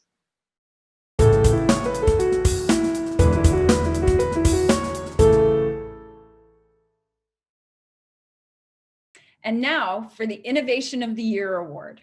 This is a category that deserves yet another shout out to the OGs. Hi OGs, we see you over there. Because each of these innovations stands on the shoulders of giants, and they provide giant shoulders themselves. One day, we'll look at all of this progress that we're living through now and remember the struggle to perfect technologies that will ultimately fade into the background, and we'll take them completely for granted. But today, we're bringing a few of those significant contributions to the foreground to give them the recognition they deserve.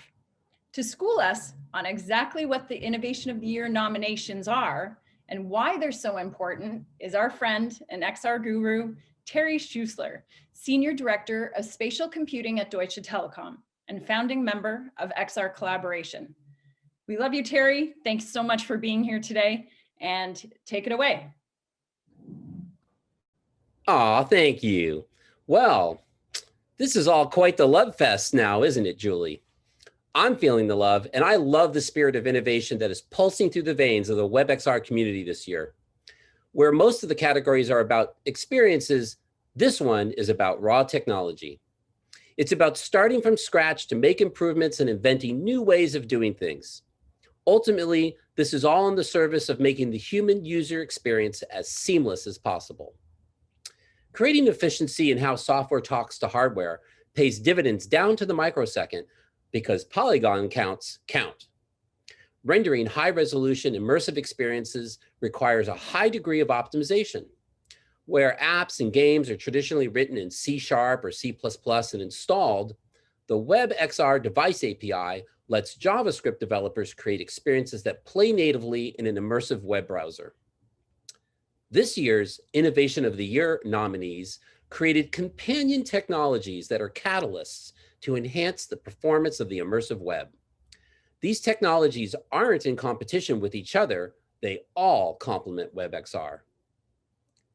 And the nominees for Innovation of the Year are EXI, the Highly Experimental Entity Component System by Fernando Serrano. So you have a thing, and that thing has its own properties. Now you want a lot of copies of that thing with lots of variations, and of course, those things are in 3D. Managing those things quickly gets you into processor overhead, lowering your frame rate, and degrading the experience. That is why you need an entity component system to manage all these things and make them play nice with each other to keep your device from getting bogged down. Fernando Jose Serrano Garcia created the open source EXI at Mozilla Mixed Reality with 26 other contributors. And now it is itself its own entity, EXI.io. WebXR Hand Tracking by Marlon Lukert. Hand tracking is a much easier concept to explain than entity component systems, but we can't take it for granted. The sooner we can use our own physical gestures as input to immersive experiences, the more real they'll seem. When Jacob Rossi and his team enabled hand tracking on Oculus, Marlon Lukert made it work in WebXR. Hand tracking at its best has a long way to go, but when it's good enough, we don't need a controller. We can look back and thank folks like Marlon who made little big things like hand tracking in WebXR happen. Basis Universal by Binomial. When JPEGs and PNG image formats were decided upon, they weren't thinking about how they would perform at high resolution in a 3D environment. The immersive web was many, many years away, and few had conceived of it yet. Fast forward to now, when as powerful as our devices are, every efficiency and optimization counts in creating spatial content to run in a web browser. You might have enjoyed the painting magnification wall in Hello WebXR, but you probably didn't know that those high-resolution images that were so performant are in the .basis format. WebGPU from W3C. Where WebAssembly allows browser modules to leverage the CPU, WebGPU is an initiative from the W3C to allow the browser to leverage the graphics processor. We need this because if WebXR experiences are going to compete with gaming engines written in lower level languages, they need the ability to push polygons at high frame rates. The WebGPU initiative is just getting started, but it's going to make so much better performance possible by cutting through the OS and going straight to the GPU from the browser. And the winner of the Poly for Innovation of the Year is XE, Entity Component System by Fernando Serrano. On behalf of Fernando Serrano, I wanted to say thank you very much for the prize for the award on the Innovation of the Year for the XE framework. And he is very grateful that the framework was well received, and he loves to see that this new paradigm of ECS is very well received and used in the web.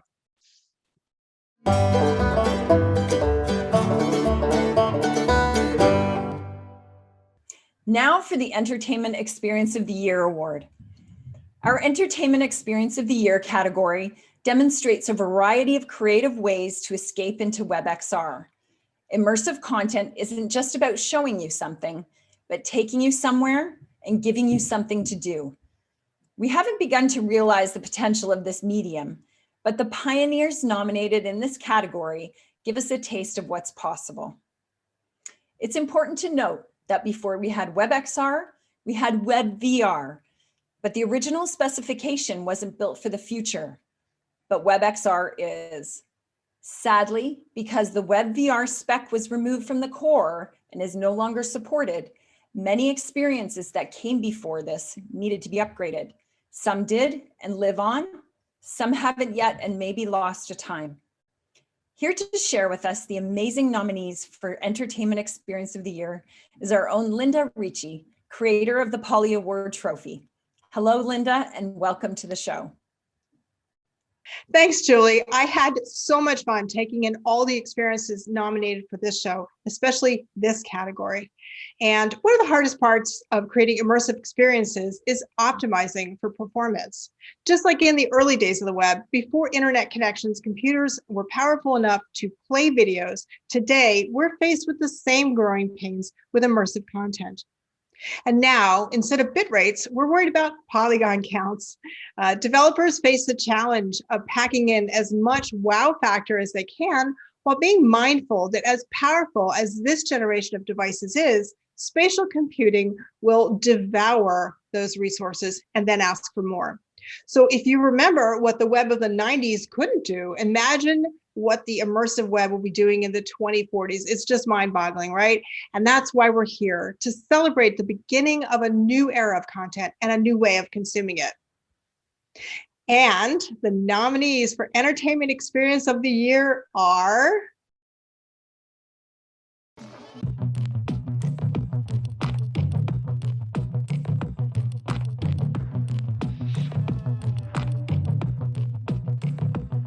What You Don't Know by Jono and Mr. Doob, with music by Matthew Deere. What you don't know is frankly unlike any experience you've seen. Its creativity is way outside the box because it takes you inside an immersive equalizer, pumping the song What You Don't Know by Matthew Deere. When you look up, you see a throbbing blob displaying the lyrics. It's a lot of fun. while you are surrounded by faders that let you modify the song while you listen to it. Music is never going to be the same when artists create immersive web experiences instead of videos. And this groundbreaking piece will be remembered as one that changed the rules. The second nominee is Blue Cyber by Travis Rogers. Blue Cyber is nominated in 3 categories this year because it takes a combination of traditional approaches to storytelling and remixes it using WebXR. So far, Blue Cyber has released 2 episodes in this old school sci-fi series that are using simple visual elements as props to induce awe and wonder as you listen to the story being told. The architect who discovered the spring constructed a vault around the object and named it Blue Cyber. Enter the vault and see this artifact. The third nominee is XR Dinosaurs by Brandon Jones. One of the hardest things to accomplish in WebXR are textures. And Brandon Jones's XR Dinosaurs delivers exceptional performance with these colorful creatures. These adorable baby dinosaurs that roll over and play dead when you honk an air horn at them. You can pick a dinosaur and teleport around the pen in this Mesozoic world. The fourth nominee is Spider-Man by Tal Call and Fernando Serrano. This fun fan homage lets you experience what it's like to web sling your way through the city like a Spider-Man can. But be careful, you might crash into a building and fall. And if you're clever enough, which I was not when I played it, you can land on the roof. Spider-Man was a web VR site that made the transition to WebXR, and we hope to see more developers create experiences just like this. And the last nominee is VR Cybershop by Rebuff Reality. This intense virtual store is the only nominated project that was built in Unity and exported to WebXR. Because of that, it has some visuals that make it really unique, such as its holographic host who welcomes you to stations that show off 3-dimensional hardware. VR Cybershop is a very early taste of the future of retail, where we can visit immersive online stores and check out products in 6 degrees of freedom. And the Poly for Entertainment Experience of the Year goes to What You Don't Know by Jodo and Mr. Doob with music by Matthew Deere. Thank you so much. This is a huge honor. I want to thank my collaborator, Mr. Doob, for working together remotely and in person in cafes over it was almost a 2-year period to put this project together. So it's definitely a labor of love, and to see that response is really great. I also want to thank Matthew Deere for his amazing music and his openness for letting us take risks creatively and technically in this project. And of course, Ghostly International as the record label for them, and manager Sam was instrumental in making this happen. And lastly, I'd like to thank everybody at Within to make this project realized and distributed on the web. It's so cool to have that sit next to the amazing 360 videos that are up on the Within site. And lastly, I want to thank people for checking it out, and the WebXR community for this new movement. So thank you so much.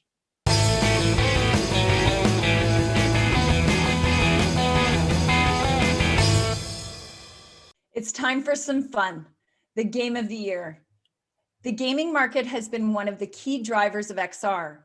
When people get new VR headsets, the first option the user sees are app stores with high-end games that average about $30 to purchase. WebXR gives us the potential to deliver games outside that app store model. And the ones nominated here are free and a lot of fun to play.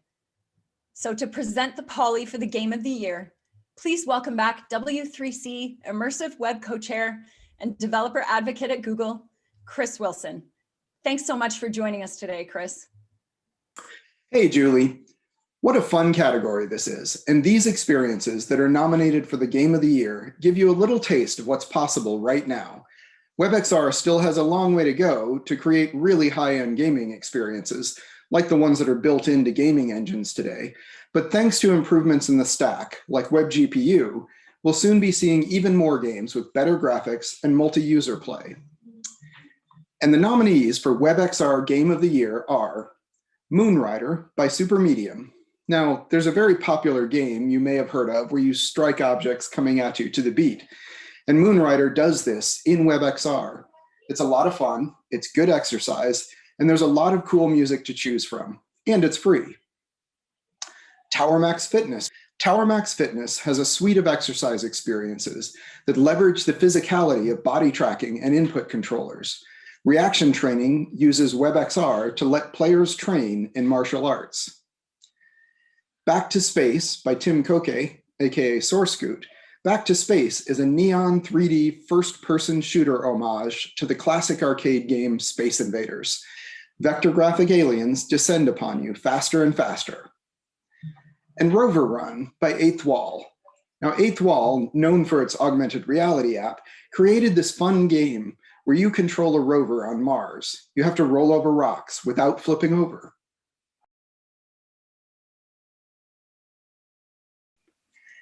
And the winner is, for Game of the Year, Tower Max Fitness by React. Es freut mich sehr, dass WebXR eine Plattform bekommen hat mit diesen Awards, dass das Ganze breiter in die Masse trägt und die Leute auch von WebXR überzeugt und überhaupt die Möglichkeit zeigt, was WebXR alles kann. Und ich freue mich auf die Zukunft und habe mich natürlich sehr gefreut, dass ich einen der ersten Awards bekommen habe. I'm very happy to become the award for the reaction of Game of the Year. It's a honor and a big pleasure. I'm very happy.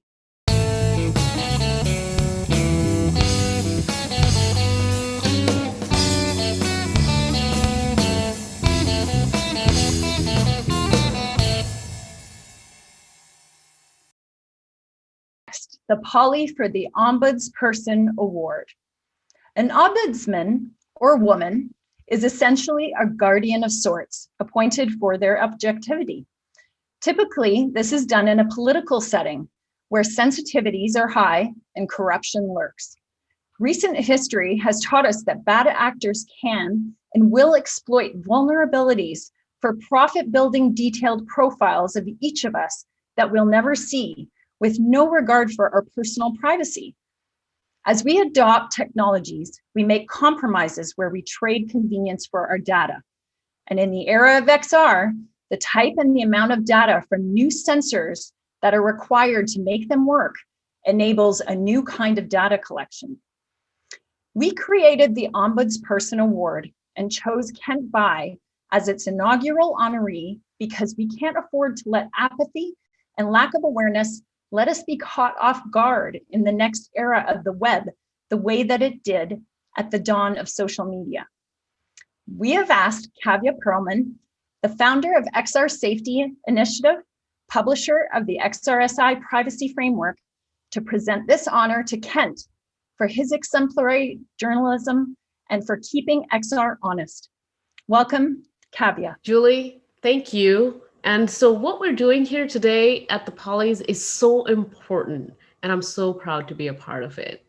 First of all, now is the time to recognize the people laying the foundation for the future of the internet. Because not enough people even realize that immersive web even exists. It is going to make so many wonderful things possible. It promises to transform the human experience far into the future. This moment we're sharing is a critical juncture in the history of humanity. And that may sound like a bold statement, but when you consider what XR makes possible and what it will make possible, the sooner we accept the great responsibility the blessings of these technologies confers upon us, the better our chances to get it right. The quandary that we face today is same as ever. When innovation comes, we try to stay out of its way. Governments like to wait until the technologies are mature enough for bad things to happen before preventing them. And in terms of emerging technologies, we have this Coolidge dilemma where you can't quite anticipate much of unintended consequences unless you have enough of a data. And on top of that, as evidenced by recent congressional hearings, the people who make these policies often don't truly understand the privacy implications of these technologies that have been around for years in their own pockets. XR is one of these several technologies, including machine learning, artificial intelligence, high speed, high capacity, and decentralized network, what we may call the Internet of Things, that can be very empowering for humanity. Needless to say, the stakes of proactively preventing their misuse couldn't be more important to have in this public discourse right now. And our best hope is through critical awareness. To be aware, we need journalists that care enough to do the research and to provide us with an objective point of view, objective information that we can use to make our own decisions. Such a journalist is Kent Bai, host of the Voices of VR podcast. Kent covers WebXR among a wide range of XR topics that often returns to a central theme, privacy and ethics in XR. In 2019, after years of research, Kent released the XR Ethics Manifesto, which is remarkably and inevitably on its way to become an artifact for IEEE guidelines and frameworks. His interviews with influential figures in technology dive deep below the surface of the stories that he's covering.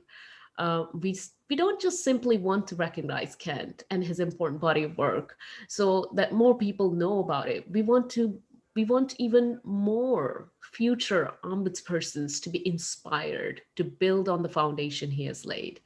With that, I present Kent Bai, our honoree for Ombudsperson of the Year. Thank you, Kent, and never stop asking those questions. Awesome. Thank you so much for this award. It really means a lot. When I started the Voices of VR back in May of 2014, I was really just curious about where this was all going in terms of designing for these immersive experiences, the potential.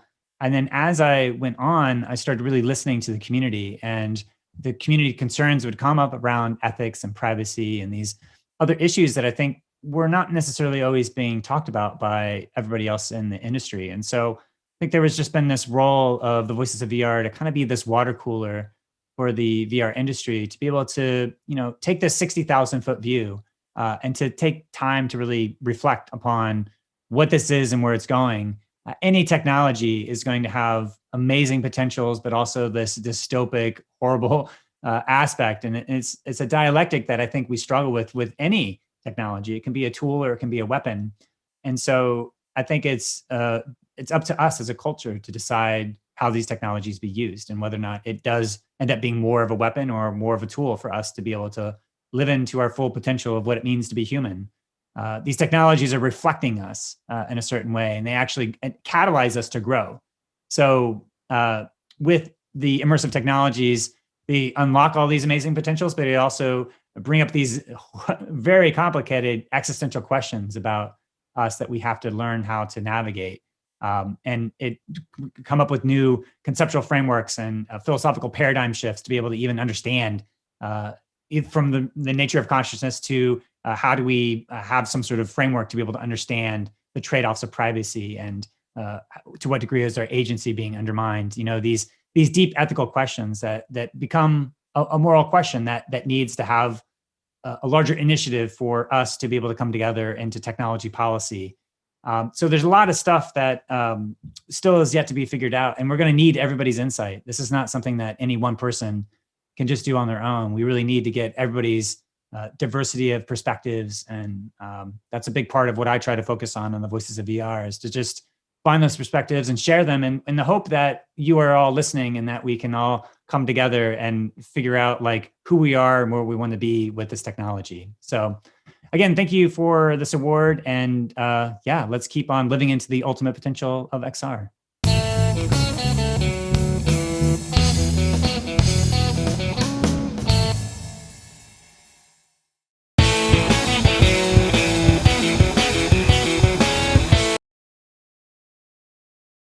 Up next, the Poly for the Developer of the Year. When developers sit down to work on a project, they don't sit there dreaming of fortune and glory. Maybe they hope their idea is the next unicorn, but they mostly just want to solve interesting problems and create cool experiences. The internet as we know it today was built by millions of developers, some of whom helped build the tools that became the rich tech stack that is now the foundation of the immersive web. We're here to speak their names. Presenting our award for WebXR Developer of the Year is the editor of the Immersive Web Weekly newsletter and founder of Transmutable, Trevor Flowers. Take it away, Trevor. Thanks, Julie. That's exactly right. Engineers rarely sit there coding and thinking, maybe someday I'll win an award for this. And maybe it's not really fair to put any developers up against each other. Their projects aren't the same, their skill sets vary widely, and at least in the open source community, being a developer is more about cooperation than competition. But is one song or movie or performance or script or artistic expression better than another? No, but we have award shows anyway. And people love them because they give us an occasion to celebrate our heroes. The list that I'm about to read of the 6 nominees for WebXR Developer of the Year doesn't begin to cover the long list of worthy developers whose prior work built the vast code libraries, tools, utilities, and platforms that make the immersive web possible. The arrival of the W3C WebXR device API gives us a standard to rally around. And our 6 nominees have each contributed with distinction to provide innovations that we hope inspire other developers to join the movement to build a more immersive content that is delivered via the web. And the nominees for WebXR Developer of the Year are Jason Johnston from Troika. Jason built a robust component framework called Troika to make it easier to build rich data visualizations and user interfaces. Troika's stated goal is to make the development of 2D and 3D graphics as straightforward traditional web interfaces. Troika's well-maintained repo and novel stack encapsulates complex graphic APIs to facilitate building performant interactives on a 3D canvas. Fernando Jose Serrano Garcia, formerly of Mozilla, now at Apple. Fernando contributed to a lot of important WebXR work in 2020, including many of the nominated experiences and technologies being celebrated here tonight. Fernando is now working for a notoriously secretive company, and it makes me hopeful when they recruit WebXR talent of this caliber. Gabriel Baker of Frame. Gabe leads product for Frame, which is Viribella's WebXR-based multi-user platform for business and education. Gabe and his team have been on a roll lately, adding features to Frame's architecture that demonstrate that WebXR is ready to deliver enterprise-class products that are cross-device compatible and performant for multi-user experiences. Jason Marsh.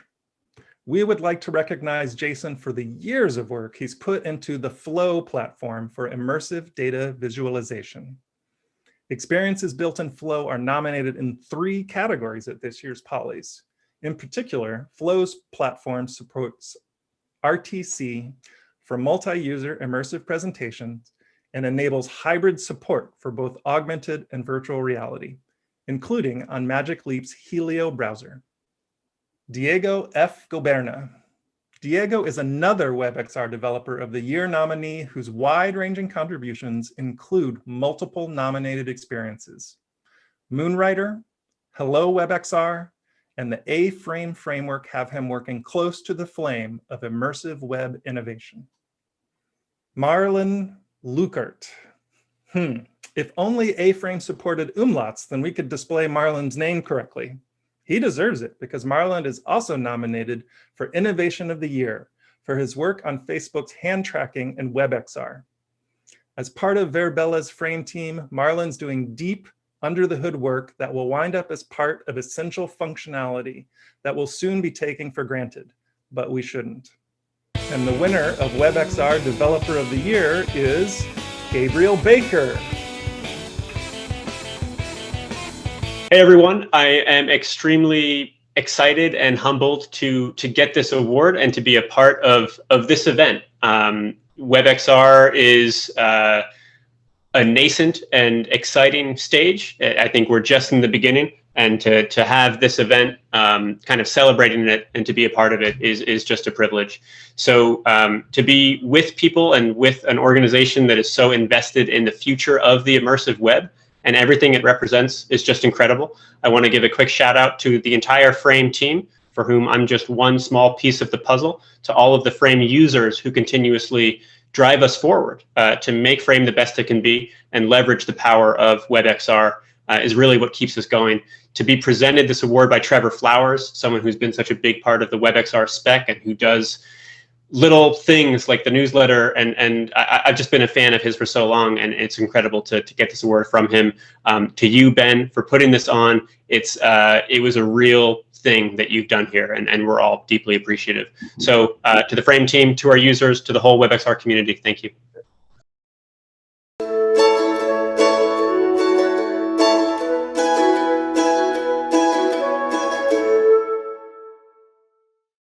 Now for the Education Experience of the Year. Education is broadly regarded as the key use case for XR. It takes on many forms, and it is used for industrial and medical training, remote presence, data visualization, and as a tool for creativity.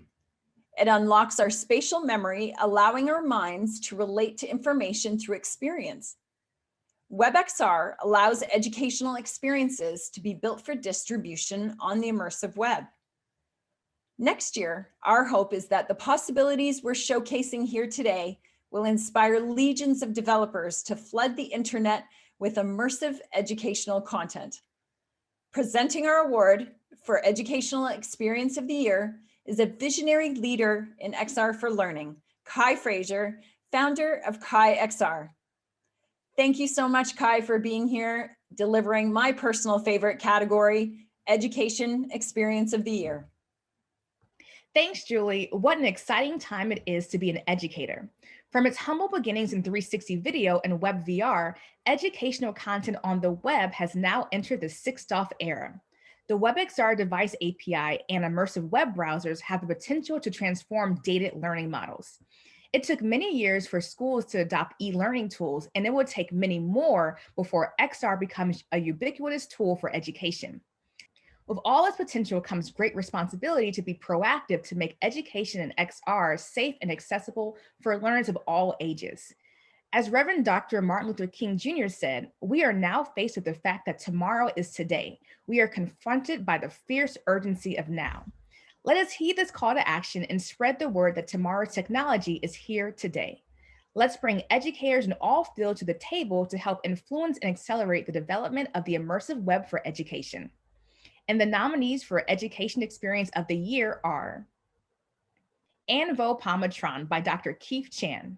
Dr. Chan took his passion for anthropology and communicated that passion to his students in an immersive museum.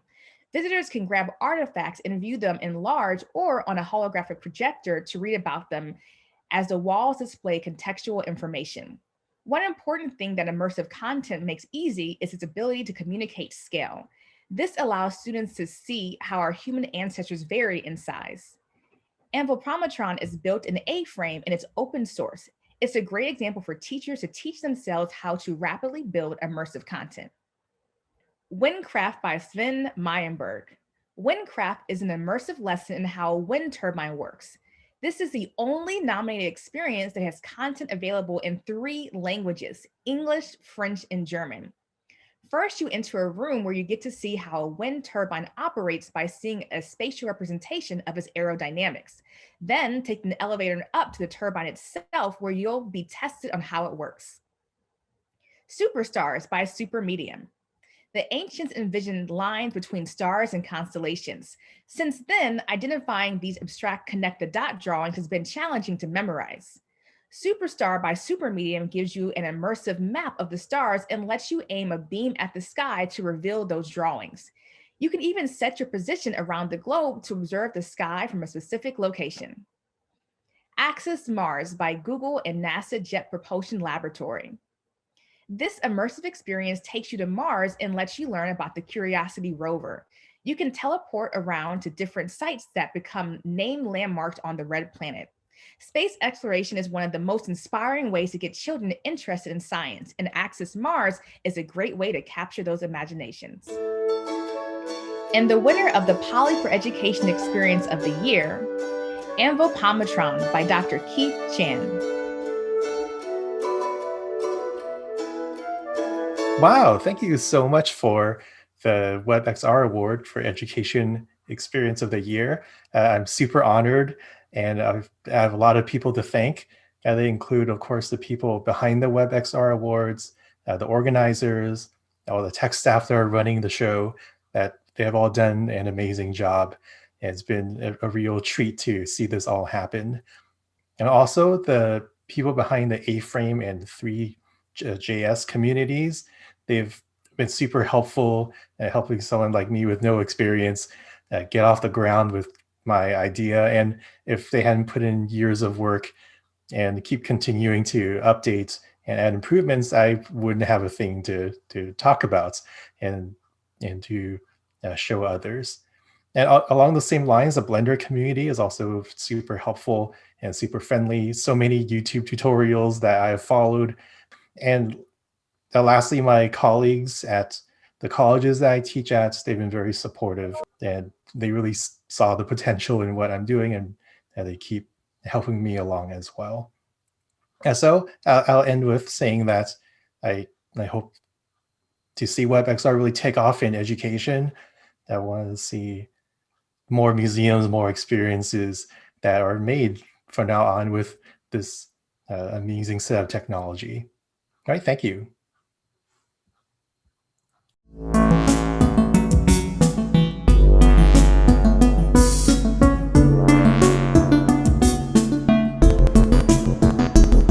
Now for the Lifetime Achievement Award, the honor we're most honored to give. This Lifetime Achievement Award is more than just recognition for accomplishments, it's gratitude. If it wasn't for Three.js making WebGL accessible to JavaScript, developers' countless 3D experiences for the web might never have been created. It's one thing to do good work, but it's another to create the foundation of immersive web experiences, first a 2D canvas and later to a 3D canvas. For his unmatched effort, dedication, consistency, and stewardship, we thank Mr. Doob, Ricardo Cabello, for creating and maintaining Three.js for over a decade. To present Ricardo with our Lifetime Achievement honor is Anthony Vitillo, the Scarred Ghost. Anthony, thank you for joining us from Italy to help us give this special honor. You are a developer. Please give us an appreciation of Ricardo Cabello's contribution to the immersive web. Thanks, Julie. First, let me say the honor is all mine to present the one and only Mr. Doob with a Lifetime Achievement Award at the First Polis. We can appreciate Ricardo Cabello's career on a number of levels. One only has to look at his website to see the experiences he's built along the way that demonstrate what's possible with Three.js. Optimizing beautiful high-end graphics for the web is not easy, and his projects are very performant. But it's a Three.js GitHub repo, just by the numbers. It has been started more than 66,000 times, forked over 26,000 times. It has more than 36,000 commits, more than 1,400 contributors, and more than 45,000 repositories depend on Three.js. So it's really hard to understate the significance of this library. While there are many contributors to Free, Mr. Doob has made almost 10,000 of those, or over 26% of the total commits itself, over the 11 years he's owned the Three.js repo. Those are all-star career starts that any athlete could admire. But there's a reason for those numbers. Three.js is open source, it's mid-licensed, and that's how so many projects use it and how many contributors have helped make it the robust standard JavaScript library for the 3D web. You see, if it weren't for Three.js, the power of WebGL might not have become accessible to so many developers. And WebXR as we know it might be a very different conversation today. Your gift to the world has made it possible for untold numbers to create experiences. So from the bottom of our hearts, we thank you. I'm proud to present our honoree, Ricardo Cabello, with the Lifetime Achievement Award, with deep gratitude for the impact your work has made on the web. Well, thank you very much. I'm kind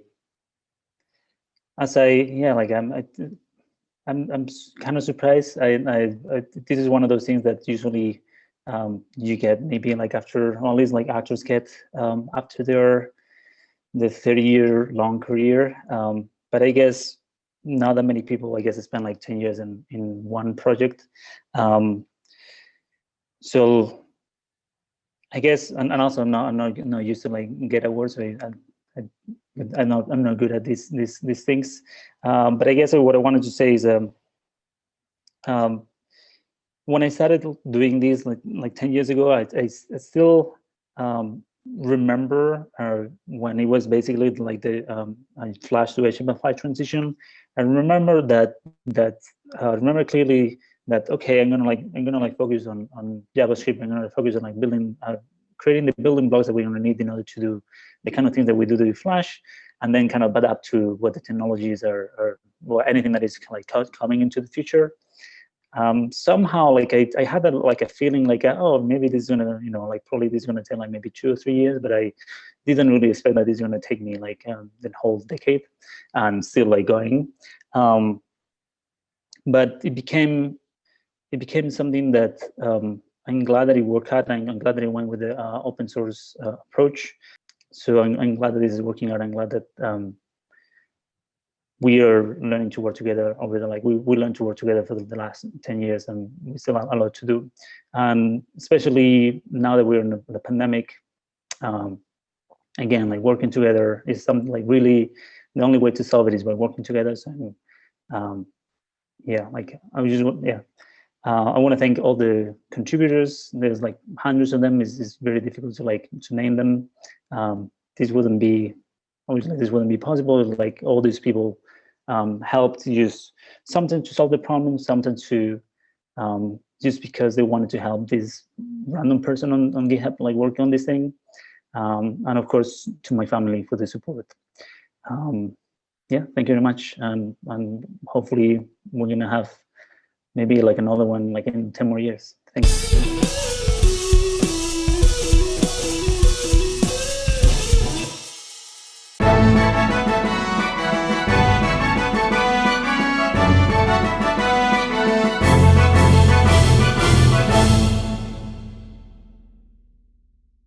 Now for the Site of the Year award.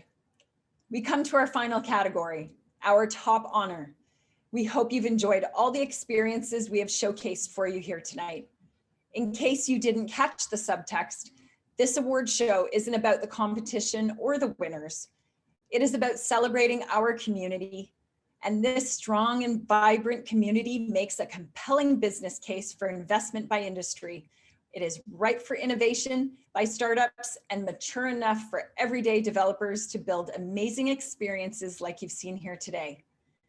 Brandon Jones said it best in a clip from Sophia's red carpet, and we saved it for you here. I think it's great to have, shows that really highlight the exemplars in this space. But for my part, I want to say that a lot of the work that I do is not just a one-person effort, especially putting together the WebXR API. This is a massive effort that took coordination of multiple companies, many people from those companies, many years to bring to the web at large. And that's the same for any of the large frameworks that are out there, Three.js or Babylon or anything like that. And just the web community as a whole. We tend to have people such as myself that end up being the face of some of these efforts, but every single one of them is a large community effort, and it is the result of multiple people putting in years worth of work to bring something excellent to you. That captures the spirit of this show. We brought you here tonight to not only show you the experiences of the creative people who made them, but to thank the people who built the foundation that made these experiences possible. Now it's time to present WebXR Site of the Year, and we asked W3C Immersive Web Co-Chair, Samsung Internet Developer Advocate, and Single User Experience of the Year nominee, Ada Rose Cannon, to come back and present this poly, because she makes both the science and the magic happen. Ada, one of the highlights of this show is having you, Chris, and Icicle join us. Thank you to you and everybody in the W3C Working Group and Community Group for making this spec happen. Thank you, Julie, and thank you for inviting me to give this award. It's really nice to have a show that is focusing on the pioneers of immersive web technologies.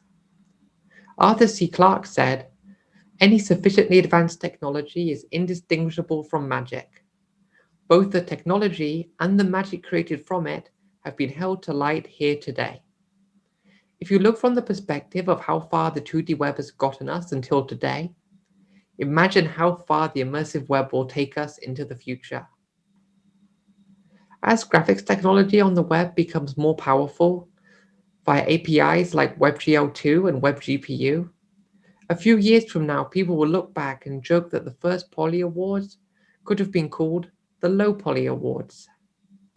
This year's Site of the Year category celebrates just a few of the many exemplars of experiences built by developers who didn't just see the potential of the immersive web, but pushed it to do the most it could do today. I look forward to seeing what these developers can do by next year's Poly Awards.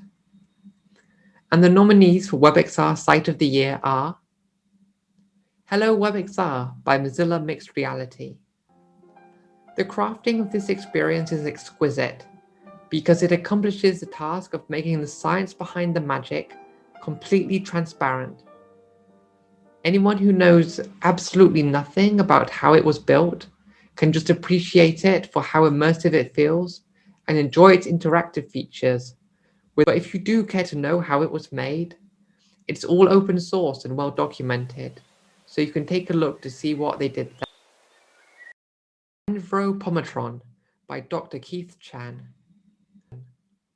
This open source anthropology museum, built in A-frame, was created by a professor who was able to get his project financed and as curriculum development, so he could let his students pick up artifacts and see the scale of the creatures they were studying in a way that a 2D image could never adequately communicate. We hope that educators will be inspired to get their immersive projects funded, just like Dr. Chan did in this visionary effort. Blue Cyber by Travis Rogers. Storytelling is as timeless as humanity, and throughout history, each evolution in medium has given us a new way to improve that craft. Blue Cyber uses WebXR to put you inside a science fiction story. Its retro-style graphics invoke a feeling of nostalgia, and it will be remembered as groundbreaking for how it brought episodic narrative storytelling to the immersive web. What You Don't Know by Jono and Mr. Doob, with music by Matthew Deere. One thing developers love is music. It helps us get through the long hours of coding. This experience shatters any concept of boundaries for how music can be experienced, by not only putting you inside the music, but lets you manipulate it whilst you listen. The 2020 Election by Flow Immersive. It's an example of how the immersive web can be used as civic technology. They showed a comprehensive data breakdown, enabled via WebXR, for it lets you explore the 2020 election data in a spatial fashion, where you can explore it with only a few gestures. And the winner is Hello WebXR by Mozilla Mixed Reality. Thank you. Greetings. I'm Diego Goberna, and I'm deeply honored to be nominated to some categories for this wonderful celebration of WebXR. As part of Mozilla VR and previously Supermedium, I was nominated for experiences like Hello WebXR, Superstars, and Moonrider. And individually, I was also nominated for the Best WebXR Developer of the Year.